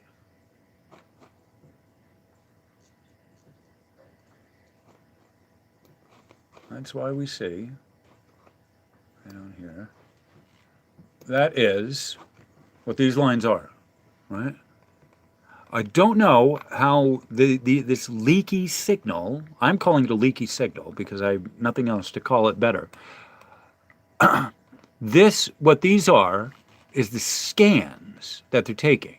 So these tiny, thin, tiny whatevers, they're not amplitudes, but these thin spikes right there are, they're part of the sampling package. I absolutely do not believe that is something that's happening on Earth. I believe that is something that's local, and I believe it is local to the machine itself. I don't think that's even something that's in the area outside of the house, the building that they're measuring the Schumann resonances. Because if you're looking at those at every 20 minutes, right? What operates at 20-minute intervals? Nothing I can think of. The only thing that operates at 20-minute intervals is the scanner of the Schumann resonances itself. Okay. All righty. So this right here, all right, this white patch right here is where a lot of people are calling like a whiteout. People are using that expression. Whiteout is blizzard, where you get snow. Like, this is not a whiteout. This is not a blizzard condition here, okay? I have shown you, moving that over, moving this over, moving this over. So, so that's a scanning rate. This would be a similar, and there's coils on the inside of this. There's a core. All right. So there's a core, and then you have on the outside of it, it's round, wrapped around a gazillion times. Oh, I even use my wire here. So it's wrapped around. They wrap the wire around so that you get like this type of thing, if you can see that, where the wire is really close together. Right? So that is essentially the magnetic coil. You have the, come on, behave. So you have a magnetically permeable material, and then you have the wires to it. Okay. And that is why this is a weaker signal. It's much more difficult to pick up this because more amplification is needed. The filtering, it's a different signal than the amplitude. The amplitude is easy to get. They get that without a problem. But the magnetics, because it's a coil, like the whole coil, like you got to have a magnetic single, they tell you how, yeah, they're not telling you how long it is. They're not telling you how long that coil is, but it's probably 6 feet, judging from, 5 feet, 6 feet, anyway. It's not telling me how long that coil is, but depending on the frequencies that they're trying to measure is how long the length of that induction coil is. Okay. All right. So I'll read you a little bit about this. There's still 9 people here. Obviously, someone's getting something out of this. All right. An induction coil, or high-frequency magnetometer, consists of 2 coils of insulated copper wire wound around an iron core. Induction coils permit us to measure the very rapid changes of the magnetic field at frequencies between 0.01 and 1,000 times per second. So that's 1,000 hertz. Okay? 1,000 times a second is 1,000 hertz. This part of the electromagnetic frequency spectrum is called extremely low frequency ELF range. In July 2012, the BGS, which is the British Geological Society, BGS geomagnetism team installed 2 high-frequency, 100 hertz, induction coil magnetometers at Eskdalemuir Geophysical Observatory in the Scottish borders. The coils were installed on the Eskdalemuir observation site, an electromagnetically quiet region of the UK. The coils, the white tube, figure 1, were placed under a protective wooden covering in an empty field, figure 2, and are linked to the internet via a computer system in the seismic vault about 100 meters away. A small breakout box and digitizer lie close to the coils, figure 3. The data from the induction coils are returned on an hourly basis to Edinburgh. Figure 4, that's below here. Actually, is that? Yeah, figure here. All right. Figure 4 shows an example spectrogram, i.e. power at each frequency versus time, from the north pointing channel 1 coil for the 23rd of July 2012, filtered over the frequency band of 3 to 50 hertz. The diffuse bands of peak power at all times, i.e. vertical diffuse red regions denoted by arrows, are the global Schumann resonances, while the strong broadband horizontal spikes are due to local lightning activity or short system errors. Note also the strong thin peak at 25 hertz is a harmonic of the UK electrical power system, which hums continuously at 50. All right. So you see that the 25, got this line at 25 here. All right. So this is our 25 hertz line. All right. So that is a harmonic. 25 hertz line is a harmonic of the 50 hertz of the power. So that's one of those things. A Wager's World and his channel and others, but him specifically, had talked about of one of those dotted line, one of those coded lines. And there's a coded line at 25. There's a coded line at 16.7 hertz, or maybe close to around 16.5. Then there's some other harmonics in the lower area that come from local interference. Okay. All right. The Schumann resonances are a natural set of spectral peaks in the ELF portion of the Earth's magnetic field spectrum caused by lightning discharges from within the cavity formed by the Earth's surface and the ionosphere. That's reference 1.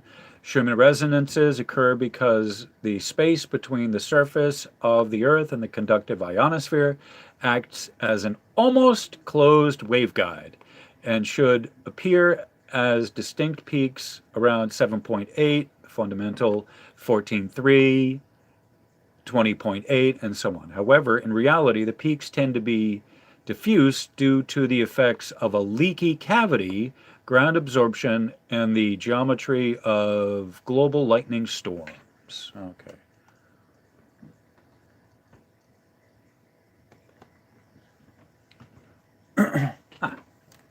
Time to plug in the power.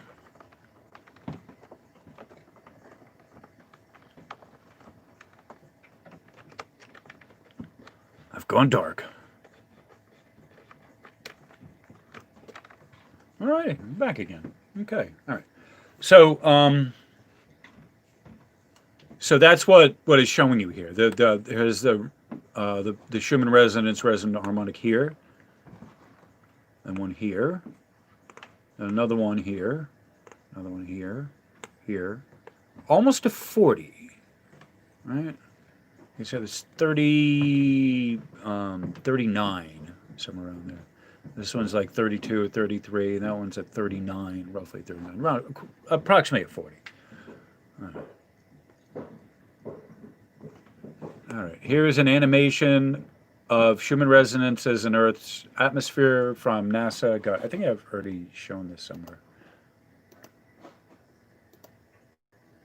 Let's see what it says.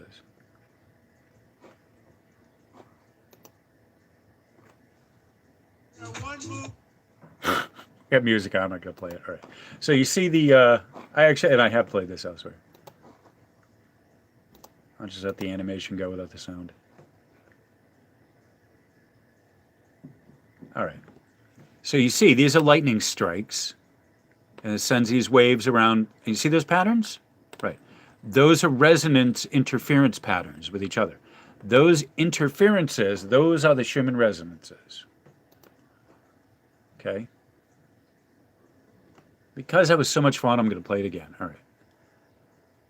Lightning strikes, sends these waves out. Boom. It interferes with itself. Interferes with itself. Right? Lightning strikes. Boom. See that? It's a great illustration of the Schumann resonances. That as the lightning strikes, it hits itself and creates these interferences. All right.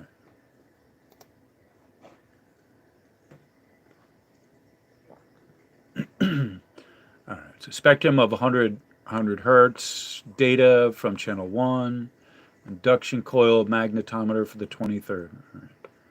Okay, so onward and upward. This is a new research project which we hope over time will lead to a new data set for monitoring global lightning storms and related ionospheric phenomena. For example, note the diminished intensity in figure 4 during the local UK night time until about 8 o'clock. This is due to the lack of thunderstorm activity over Africa and North-South America at this time. Later in the day, the heat from the sun shivering over the equatorial land regions begins to trigger thunderstorm formation. Consequently, there is an increase in lightning activity and the Schumann resonances become stronger. Okay. Spectrogram of yesterday's data are available below. Please note this is an experimental setup at the moment, so there may still be issues with missing data or lost data points on the plots. Okay. So, we made it through the article. Very nice. All right. So you can say that how the presence of lightning in Asia, and he gave the example, gave them over Africa, North and South America. So there are lightning hotbeds that are essentially what cause the origination of the Schumann resonances. Now, there are influences from out in space, you might see. Some cosmic rays come in. A lot of the stuff that gets sent out to Earth gets deflected by the magnetosphere. And it's important to remember that. As when we're talking about the Schumann resonances, that most of it is generated within the semi-closed, and it works both ways. Semi-closed, means that not much is getting in and not much is leaving. Okay, so the magnetosphere captures a lot of the solar rays and protects us from it. Okay, that's how most of what's shown on the Schumann is not coming from way out there. It's not actually originating from way out there, but it does have an effect on us. We do get it, comes in eventually, but the majority of what is sent out gets captured in the magnetosphere. Okay, it's really important to understand that. Sorry about that.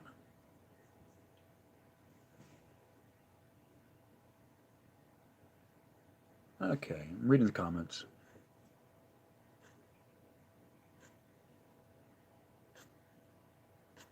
Thank you all for being here. Thank you all for commenting.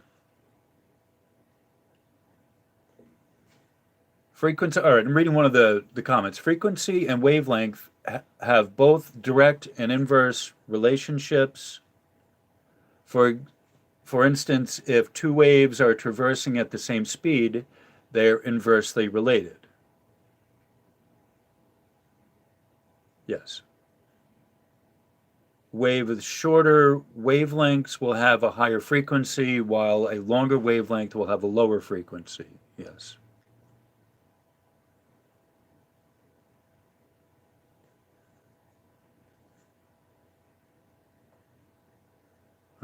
I'm reading the comments.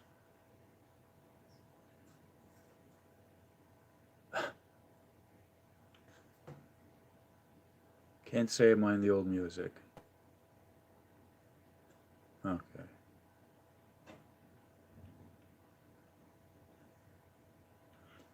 In electromagnetic waves, the amplitude is the maximum field strength of the electric and magnetic fields.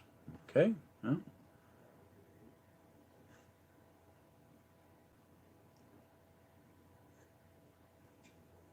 Hi, Jay Brooks. I'm going through the comments here. Just reading what everyone's got to say. White noise, yeah. Oh, Bradley's here, apparently. Bradley, hi, Bradley. Okay, I'm gonna scroll up. All right, okay. All right, so a lot of great comments. A lot of great things people have had to say. We're almost at 2 hours here. I can't believe it. All right, so all right, so the title I started out with was HAARP and C.3.R.N. Scary time. It's Halloween. We want to tell a scary story, so we'll tell something about HAARP. No, that's not it. That's me. Hello, hi me. Where am I? Okay. Read that. Went through that. All right. All right. So I'm not going to read through all of this. I'm not a glutton for punishment. It's a hard time reading this, but it's got fun little graphics that I wanted to point out. All right. So I think what I'm going to do is I'm going to actually make a post of this. Oh, come on. Yeah, that's what I'm trying to make this bigger, and I'm doing the very last thing than that. I'm making it smaller. All right. Try again. 120. All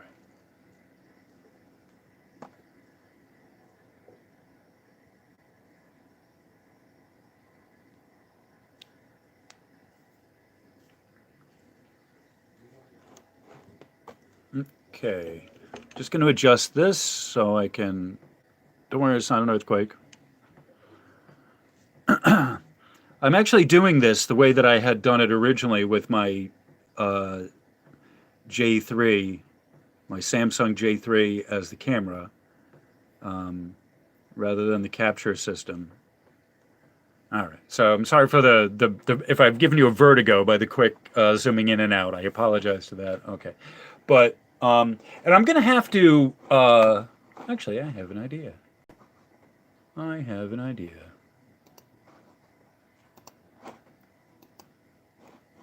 Okay. Let's see if we got some music here. To change our whole country around, well, it's not going to happen. It's so ridiculous. $100 trillion. I don't think so.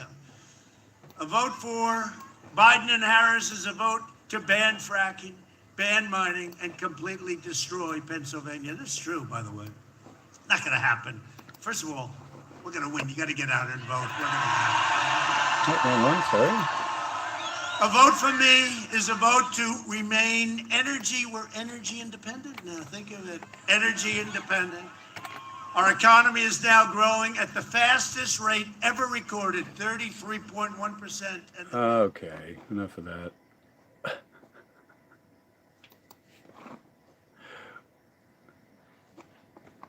All right, so this right here is what I did is I put it over in Microsoft Paint so I could just kind of zoom in on this.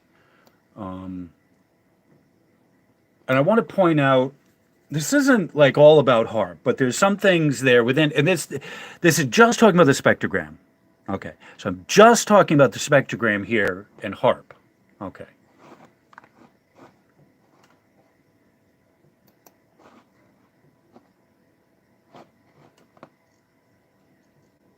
All right.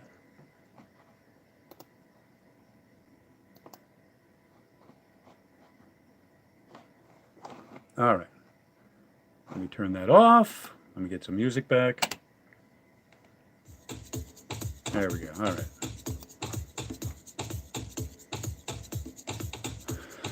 I have way too many things open on my browser. Okay, and that's ours. Okay, back on track with C.3.R.N. All right. Okay. What was that? Cover art. All right, there we go. Yay! All right. Now with all of that, I need a break.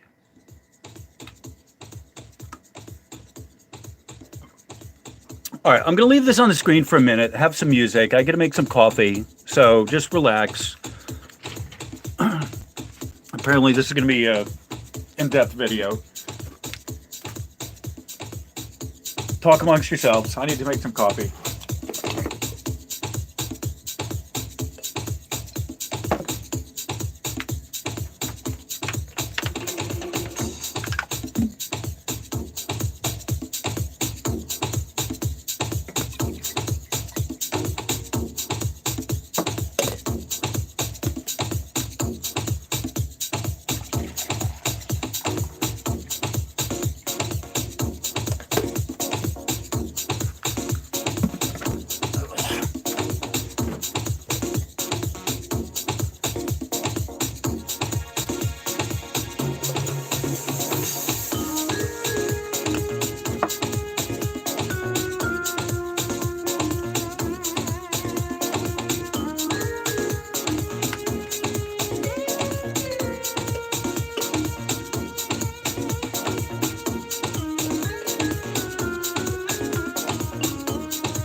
Those who make change impossible, make revolution inevitable. Those who make change impossible, make revolution inevitable. Make your revolution inevitable. Make your revolution inevitable. Make your revolution inevitable. Make your revolution inevitable.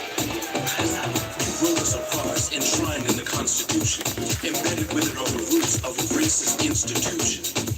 Draining the undeserving and privileged, no surprise we're pushed to the edge. This raping and robbery must end. No longer to be stepped over, we can't forget the hurts large and small. Stolen land, names, bodies, yeah, they took it all. 1/4 of the world held prisoner in the land of the free. Open up your ears and eyes and see why we rail. Forced into birth, do not pass school, go straight instead to jail. Stop being fragile and frail if you chose to rule the world, man. Those who stole souls to shackle them on sale, sending us to travails worse than hell, while swearing that we, your precious system, do assail. Telling tall tales so our everyday lives you curtail. Here's a small list of things we apparently can't do while you enjoy a cocktail. Breathe, walk, jaw, drive, eat, buy, call, cook, or write in the presence of those not right. I could keep going with this list, but then we'd be here all night. I'm here instead to teach you how to combat this evil, this gaslighting, because it sure ain't all right with me. Changing the course of history need not be a mystery. We need all brothers, sisters, and allies to realize the promised contractual obligation made to this nation before we lose it all to a lying king, Collins' plans for desecration. The rule of law should mean no more discrimination, misogyny, bigotry. There needs to be equalization. Bring everything to fix this problem you know how to do. The healing of this world will take place. Alrighty, I'm back. Thank you everyone for hanging out. The 9 of you who are still here, hanging out in the room. All right, so back to the teaching. By the way, this was one of Aaron's mixes. This was the latest mix he did. And Aaron's very happy with that. He's very proud of that. He's like everyone else. He's kind of suffering from not being able to get out and do what he wants to do. Aaron dances. He rides on his rollerblades. He doesn't bother anyone. Doesn't cause any trouble. And he's one of the wonderful forces that's here on the planet. And he, like a lot of people, are being kind of we're being treated like shit, basically. Treated like slaves, you know. I mean, there's a lot more to this than just, you know, the health thing. Because if we're talking about the health, then they would not be selling cigarettes. They would stop selling alcohol, because what's going to kill your immunity system faster than alcohol and cigarettes, alcohol and tobacco? There is heroin, maybe, you know, cocaine, crack, you know.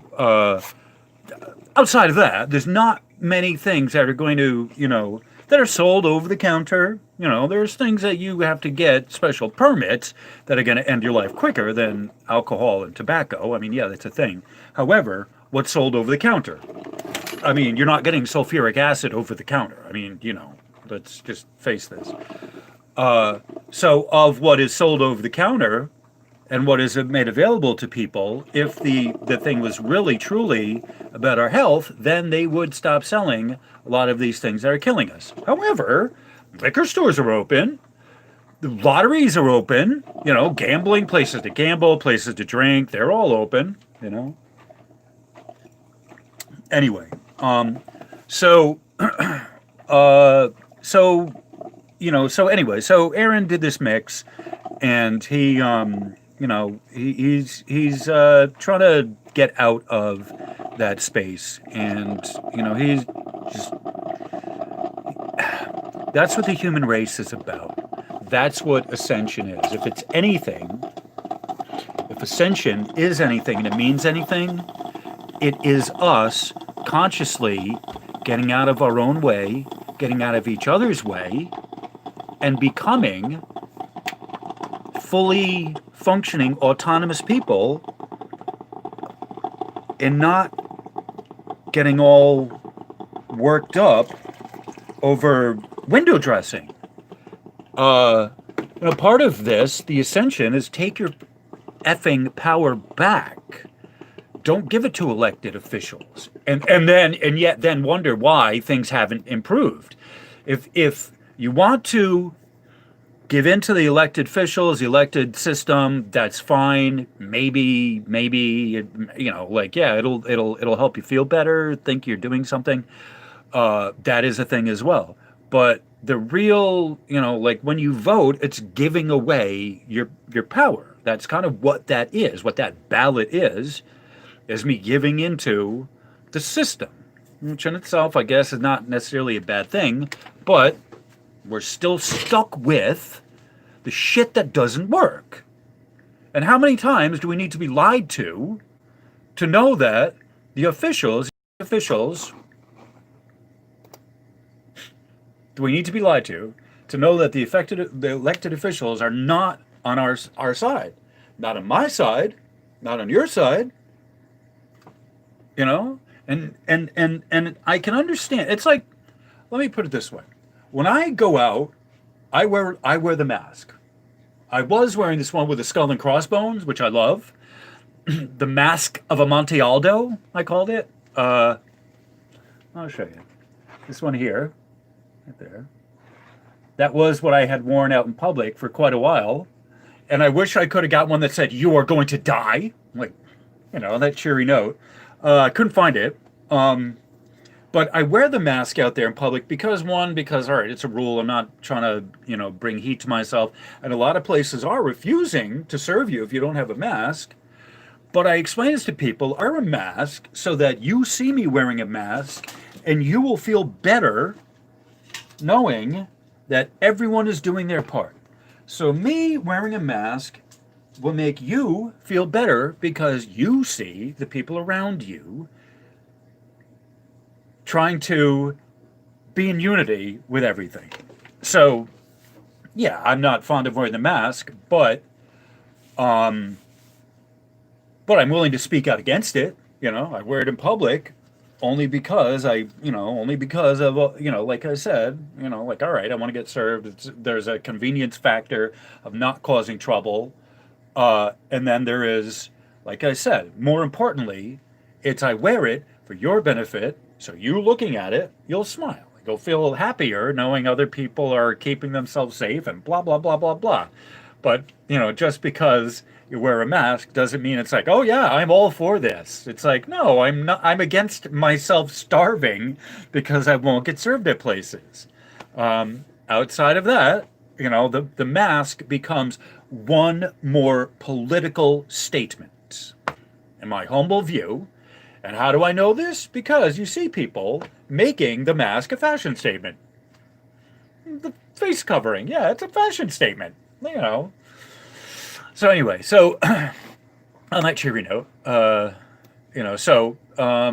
was, he's all upset, and you can't blame him. Everyone else is, and so he takes it out on the, he takes it out. Oh, there I am. He takes it out on the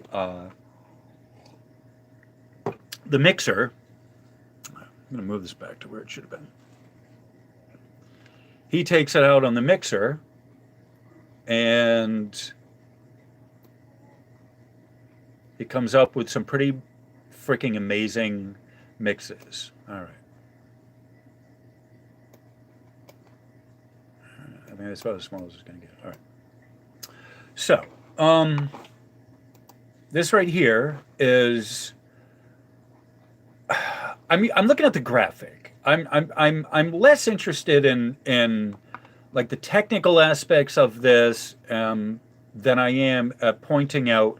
And again, I think I'm going to have to do a show of just HAARP and with like this article and some other stuff just to get a good. Hi Daisy. Just to get a good view of HAARP, but I want to show some important things. All right. So first off, this scale here is kilohertz. Okay, the delta F equals 100 hertz. So they're starting at 100 hertz there, and they're going up from. I guess the delta is change. So this is a delta. All right. So delta F equals 100 hertz. So the change in frequency of the octave is like 100 hertz, I think. I'm not quite sure how to read that. But this frequency here is in kilohertz. Okay. So this is 2 kilohertz, 1,000. This is HAARP. HAARP works at the mega frequency range. Okay. So what they're showing you is the harmonics caused by HAARP. Okay. So that's why these are not, it's not in megahertz, it's in kilohertz, because it's the residue, the residual, the harmonics of their operating frequency. I think hopefully that's the best way to put it so that it makes sense.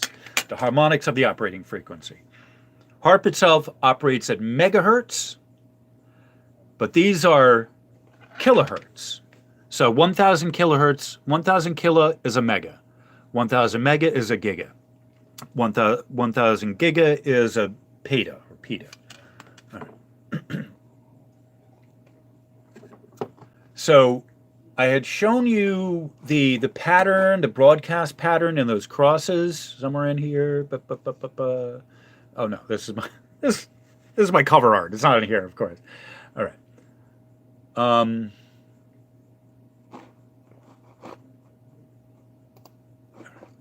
right, so I'm going to read this here. It says the ELF data. Let me zoom in. Hello. All right. Technical issues abound.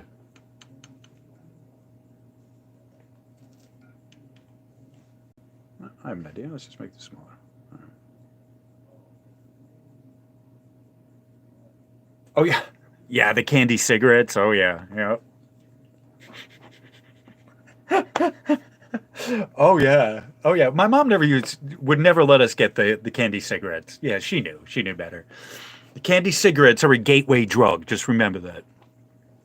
All right, so figure three, ELF, VLF data generated by HAARP, detected at a site 37 kilometers away. So they're picking up this signal 37 kilometers, these signals 37 kilometers away. The spectrogram bends the magnetic field into time windows and performs an FFT on each one. In the spectrogram, there are both natural signals, light-generated spherics chorus, signals generated by modulated HF heating, which are high-frequency heating, which are tones, ramps, and harmonics, and magnospheric echoes, delays by approximately 8 seconds, with dispersion and triggered emissions, not emotions. As the magnetospheric signal propagates, it can have remarkable effects on the space environment. And the reference Inon et al. 41 and Galkowski et al. 42 detect radiation from HAARP that has been injected into space, propagates in the Whistler mode to the opposite hemisphere, and then returns to the HAARP region as two-hop signals. Along the way, growth and emissions triggering are both observed and are presented in detail by Galkowski et al. 43. These effects are shown to be a function of the frequency, availability of ducts, and modulation techniques as described by blah, blah, blah. All right. So, so these right here, amplitudes, right? These are our amplitudes. These are lightning spherics, okay, that they're showing you properly, are coming down, okay? It's really important. Amplitude does not hit a peak. All right, I'm taking a pause out here for a second to make an important point. Amplitude, electrics, moves top down. That means it starts at an infinite, it's not literally infinite, but for our purposes here, infinite, quote unquote infinite, which is at 20,000 volts. So it starts at our relatively high amplitude, 20,000 volts, which is beyond the measurement of the Schumann resonance antennas. So starts out at 20,000, roughly 20,000 volts, maybe 18, whatever. But the potential of the the potential of the ionosphere, I think, is actually 200,000 volts, if I remember correctly. Let's just say, for the point of this discussion, 20,000 volts. Okay, so going from 20,000 volts to 0 is moving downward. The peak spike of the amplitude is where it comes from. Okay, so when you're looking at the Schumann harmonics, the amplitude peak does not ever go up to, it always comes down from. Okay, so what does that mean? Well, we see the amplitude spiked. Well, it spiked up to 37 the other day. Well, what does that mean? That means that that 37 is a measurement taken from the ground up and not from where it is originating. This is a really important point to make, that the Schumann resonance antennas are not picking up, they're literally not picking up what's coming in. They're only picking up what's been put down. Say that again. The Schumann antennas are not picking up what's coming in. They're only picking up what has been put down. The signal that's coming in is too high for the antennas to measure. It has to hit ground first, okay? It is only on the tail end, very tail end of them coming in, having slowed down, however much the amplitude is going to slow down, to where it is within the range recordable by the Schumann resonance antennas. Okay, so this is again why I'm saying much of what's coming into us is not detectable on the Schumann resonance antennas. Doesn't mean it's not coming in. It just means it's not detectable. And the problem is that the things it is detecting are not what people are saying it is. That's another big reason why I do this, why it's important for people to understand what's happening and what's going on, is that the difference between what's actually happening and what those gosh darn antennas are picking up. Okay. These type of odd, like here, I want to point this out, harp tone, point this out here, point this out here, ramp echo, these lines here, harp ramp, where it's ramping up in frequency, and you see it starts out thinner and it goes fat over here, right? This is one of these things, these 45, different angles here, depending on the different frequencies. And you can figure out the mode. Let's pause this, back to our thing. So you can figure out almost, where am I? All right, so based on these guys here, you see the difference in the width of the signal here. The as they move up in frequency, it narrows. All right. So what I'm telling you here, relative to that, these would be a lower frequency, and as it narrows up, gets higher in frequency, it starts shifting up like that. Okay. So this would be your 2.7. I think that's your 3.8. I forget what's what. Yeah, 275, 325, 450. All right, so that's that's 275, that's 350, that's 425, so on and so forth. All right. So that's what the difference of these lines are, is to show you that it's at a dedicated frequency. Okay. All right. Again, like I said, I'm going to go into this all at a different other time. But I wanted to.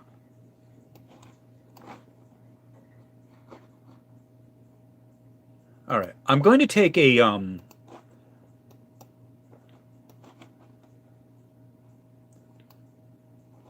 want to blow this up so you can see it.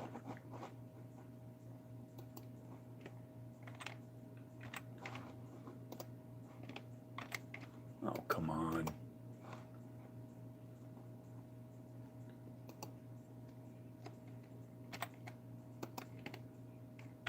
There we go. All right. So I just want to blow this up, zoom in. All right. So these are the HAARP antennas. Okay. This is the HAARP. I'm not sure if this is Alaska. Let's just assume it's Alaska. All right. So I wanted to show the HAARP facility. And I'm at 2 hours, 19 minutes. I'm going to try and end this somewhere around the 2:30 mark, or shortly around the 2:30 mark. So these are the HAARP antenna arrays. You see they cleared out an area. You have the power generators. That's what these guys are, the power voltage things. All right.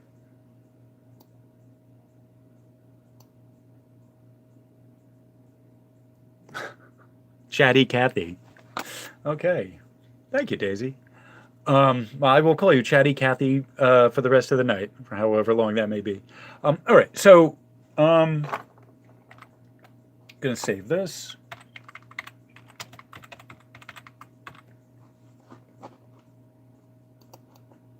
My documents. Come on. Save it as a JPEG. Save. Okay. All right. So these are, like I said, this is the HAARP antenna array. It's important to show you this so you can see the kind of grid pattern that it would produce. You couldn't. All right. So you see all these. See all the antenna arrays. Okay. So you could not produce this type of a pattern without multiple broadcasting antennas. Okay, it's really important to remember that HAARP does not give you one single solid line. HAARP doesn't produce a dotted frequency. HAARP produces stuff that looks like this. Okay.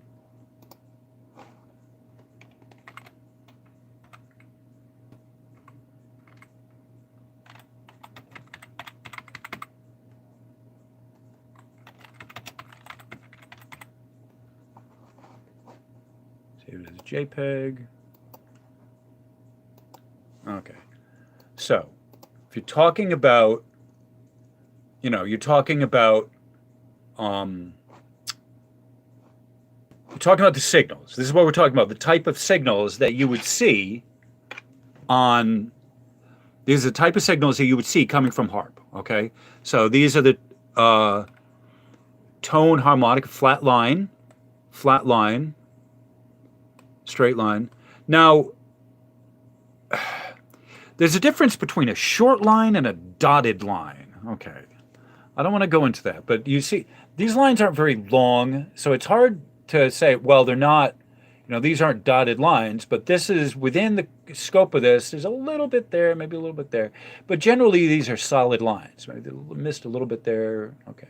But these are generally solid lines. Okay. It's important to note that when you get those dedicated frequencies, a flat line on the spectrogram, it is because there is something that is applied. There is an electrical frequency that is applied at that frequency rate that stays consistent. So like your power cables, power cords, they stay consistent over the course of time, 50 hertz. Things that are machine regulated have a regulator on there, so they become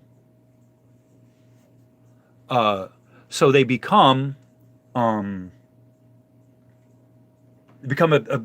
dedicated frequency. That's what I'm calling it. So electrical power is a dedicated frequency. Your cell phone signal is a dedicated frequency.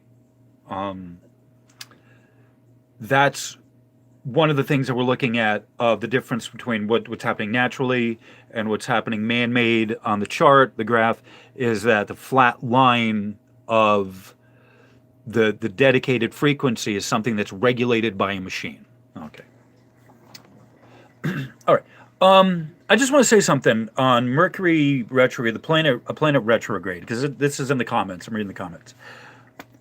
What the retrograde is it is an apparent motion where it, quote unquote, goes backwards. And I want to say something. If you're used to seeing something at a certain speed, if it slows down, it'll appear, in some cases, to be going backwards. Okay. It's a relative appearance.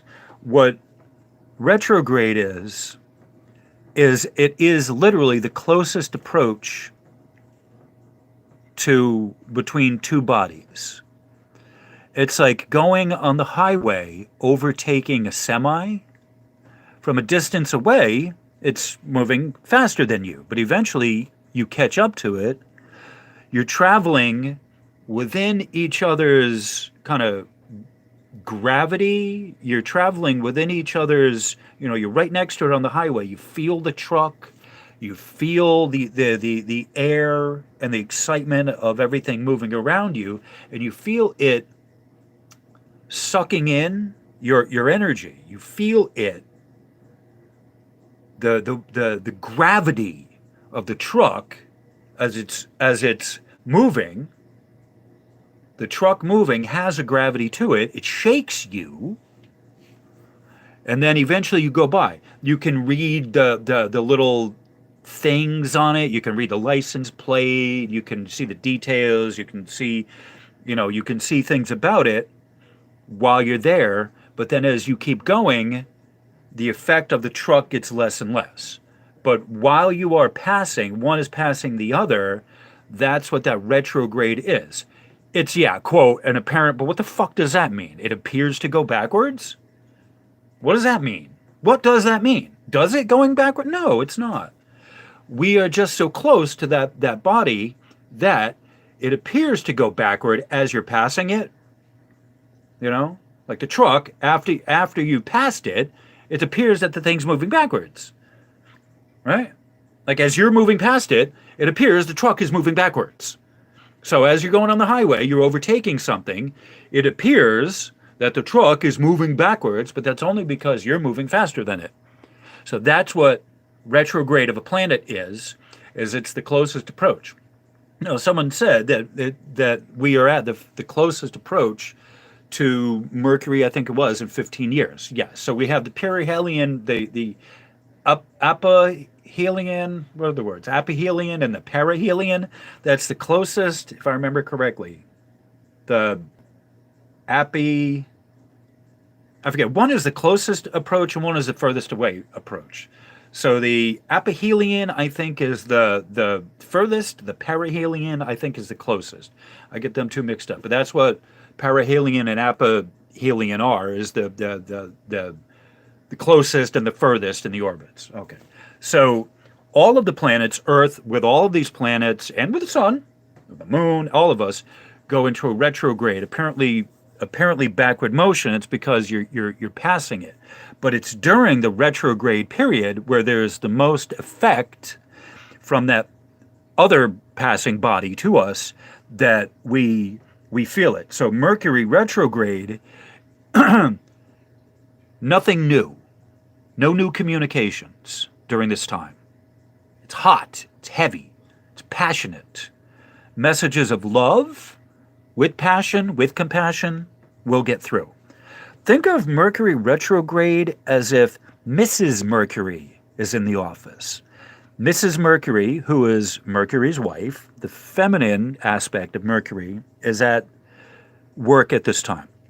So the 3 weeks, roughly, of Mercury retrograde is when the feminine aspects pop up, and you can't escape them. You have to make sure every I is dotted on the contract, every T is crossed. If you meant to put a period, don't use a colon, don't use a semicolon. Instead of the word and, put a period, end the sentence, things like this. Basic rules of grammar become really important.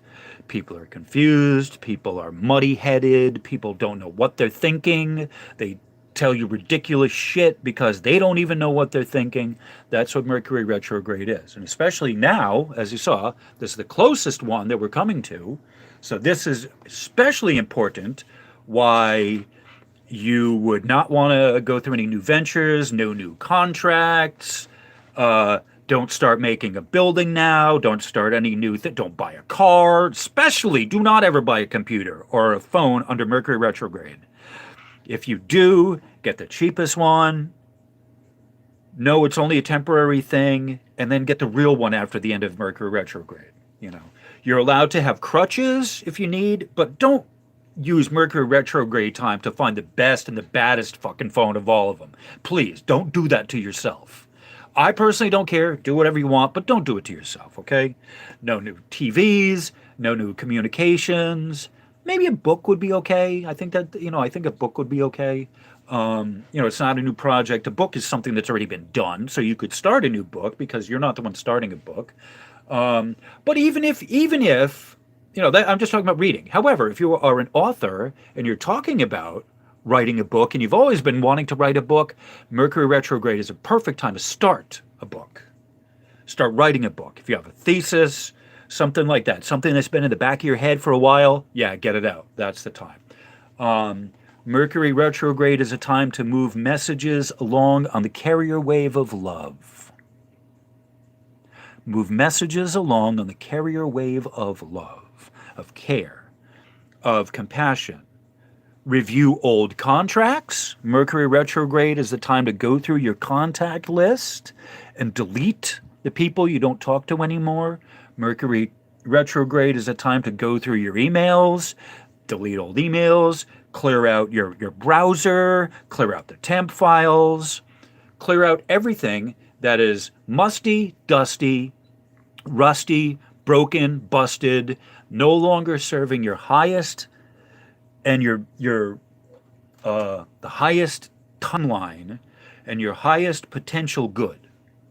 Mercury retrograde, and for all of the planets that go in retrograde, it's a very similar process of using that as a time to review the old stuff. Nothing new. Use that as a time to review what you've already done, where you've already been, make contact with friends that you haven't talked to in a while. Oh, good golly, the list can go on and on, but I think you have a good kind of understanding of some of the boundaries of Mercury retrograde. Weird, odd things happen that would not have otherwise happened during Mercury retrograde.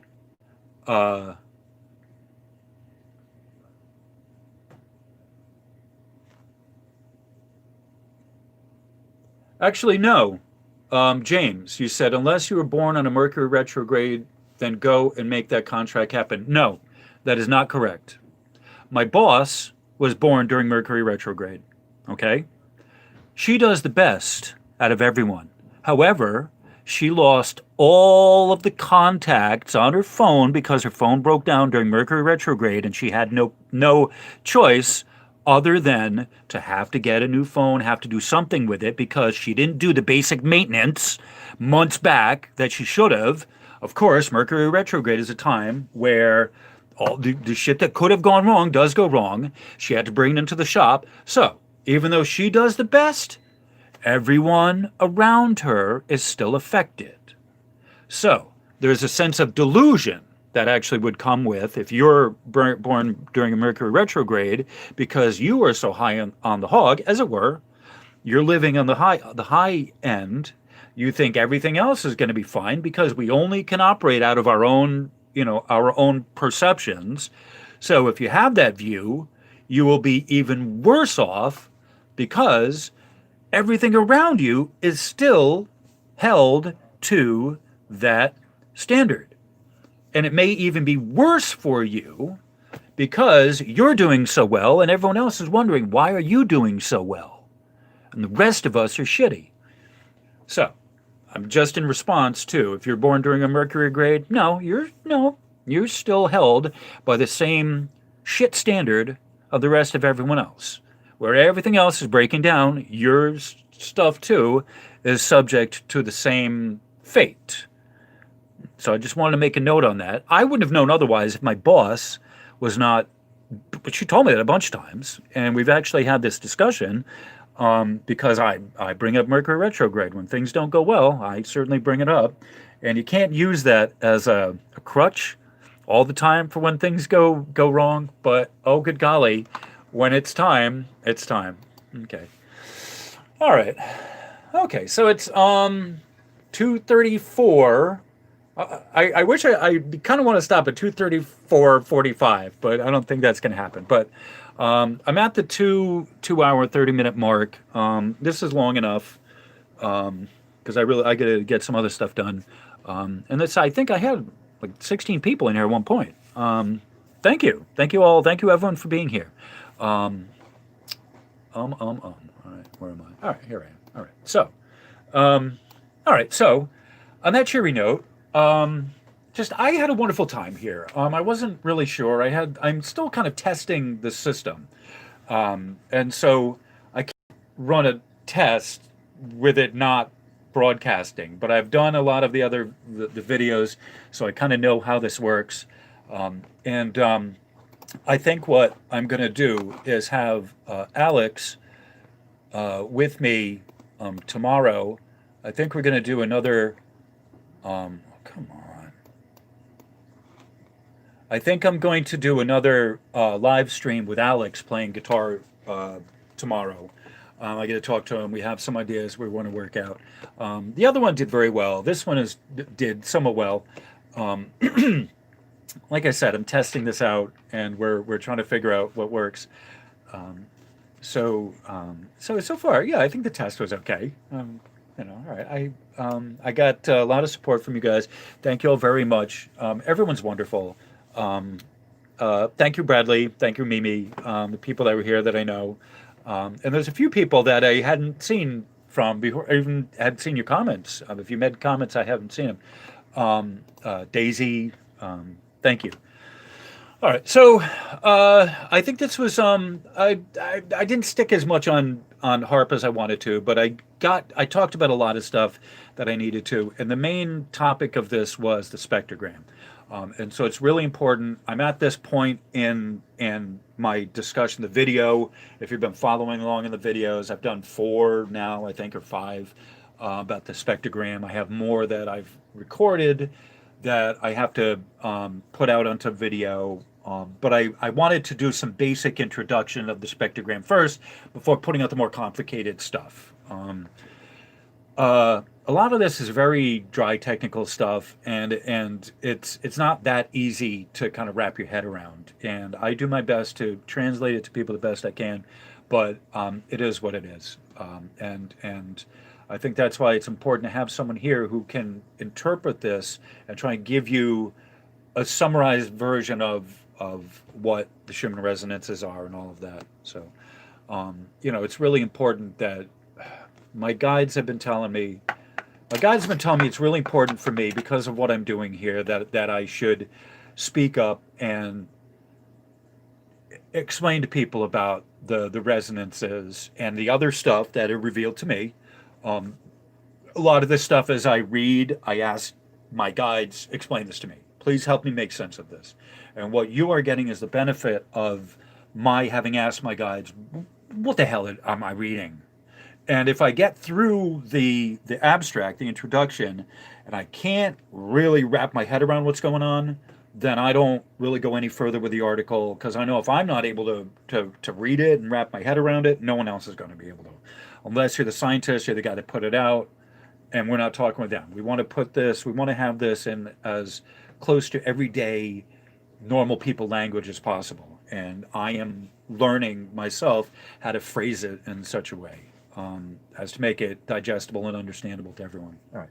All right. So on that disclaimer, thank you all for being here. I very much appreciate your time and support and love. And thank you for giving me comments. Thank you for giving me feedback.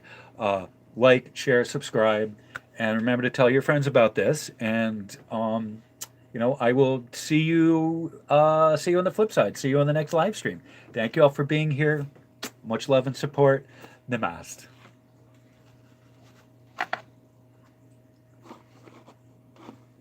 Okay, now how do I stop this?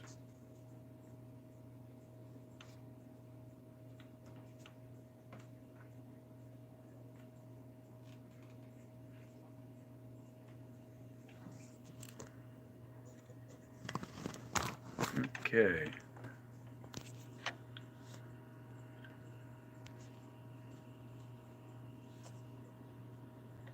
Yeah, I think a lot of this is new to a lot of people. You are absolutely correct.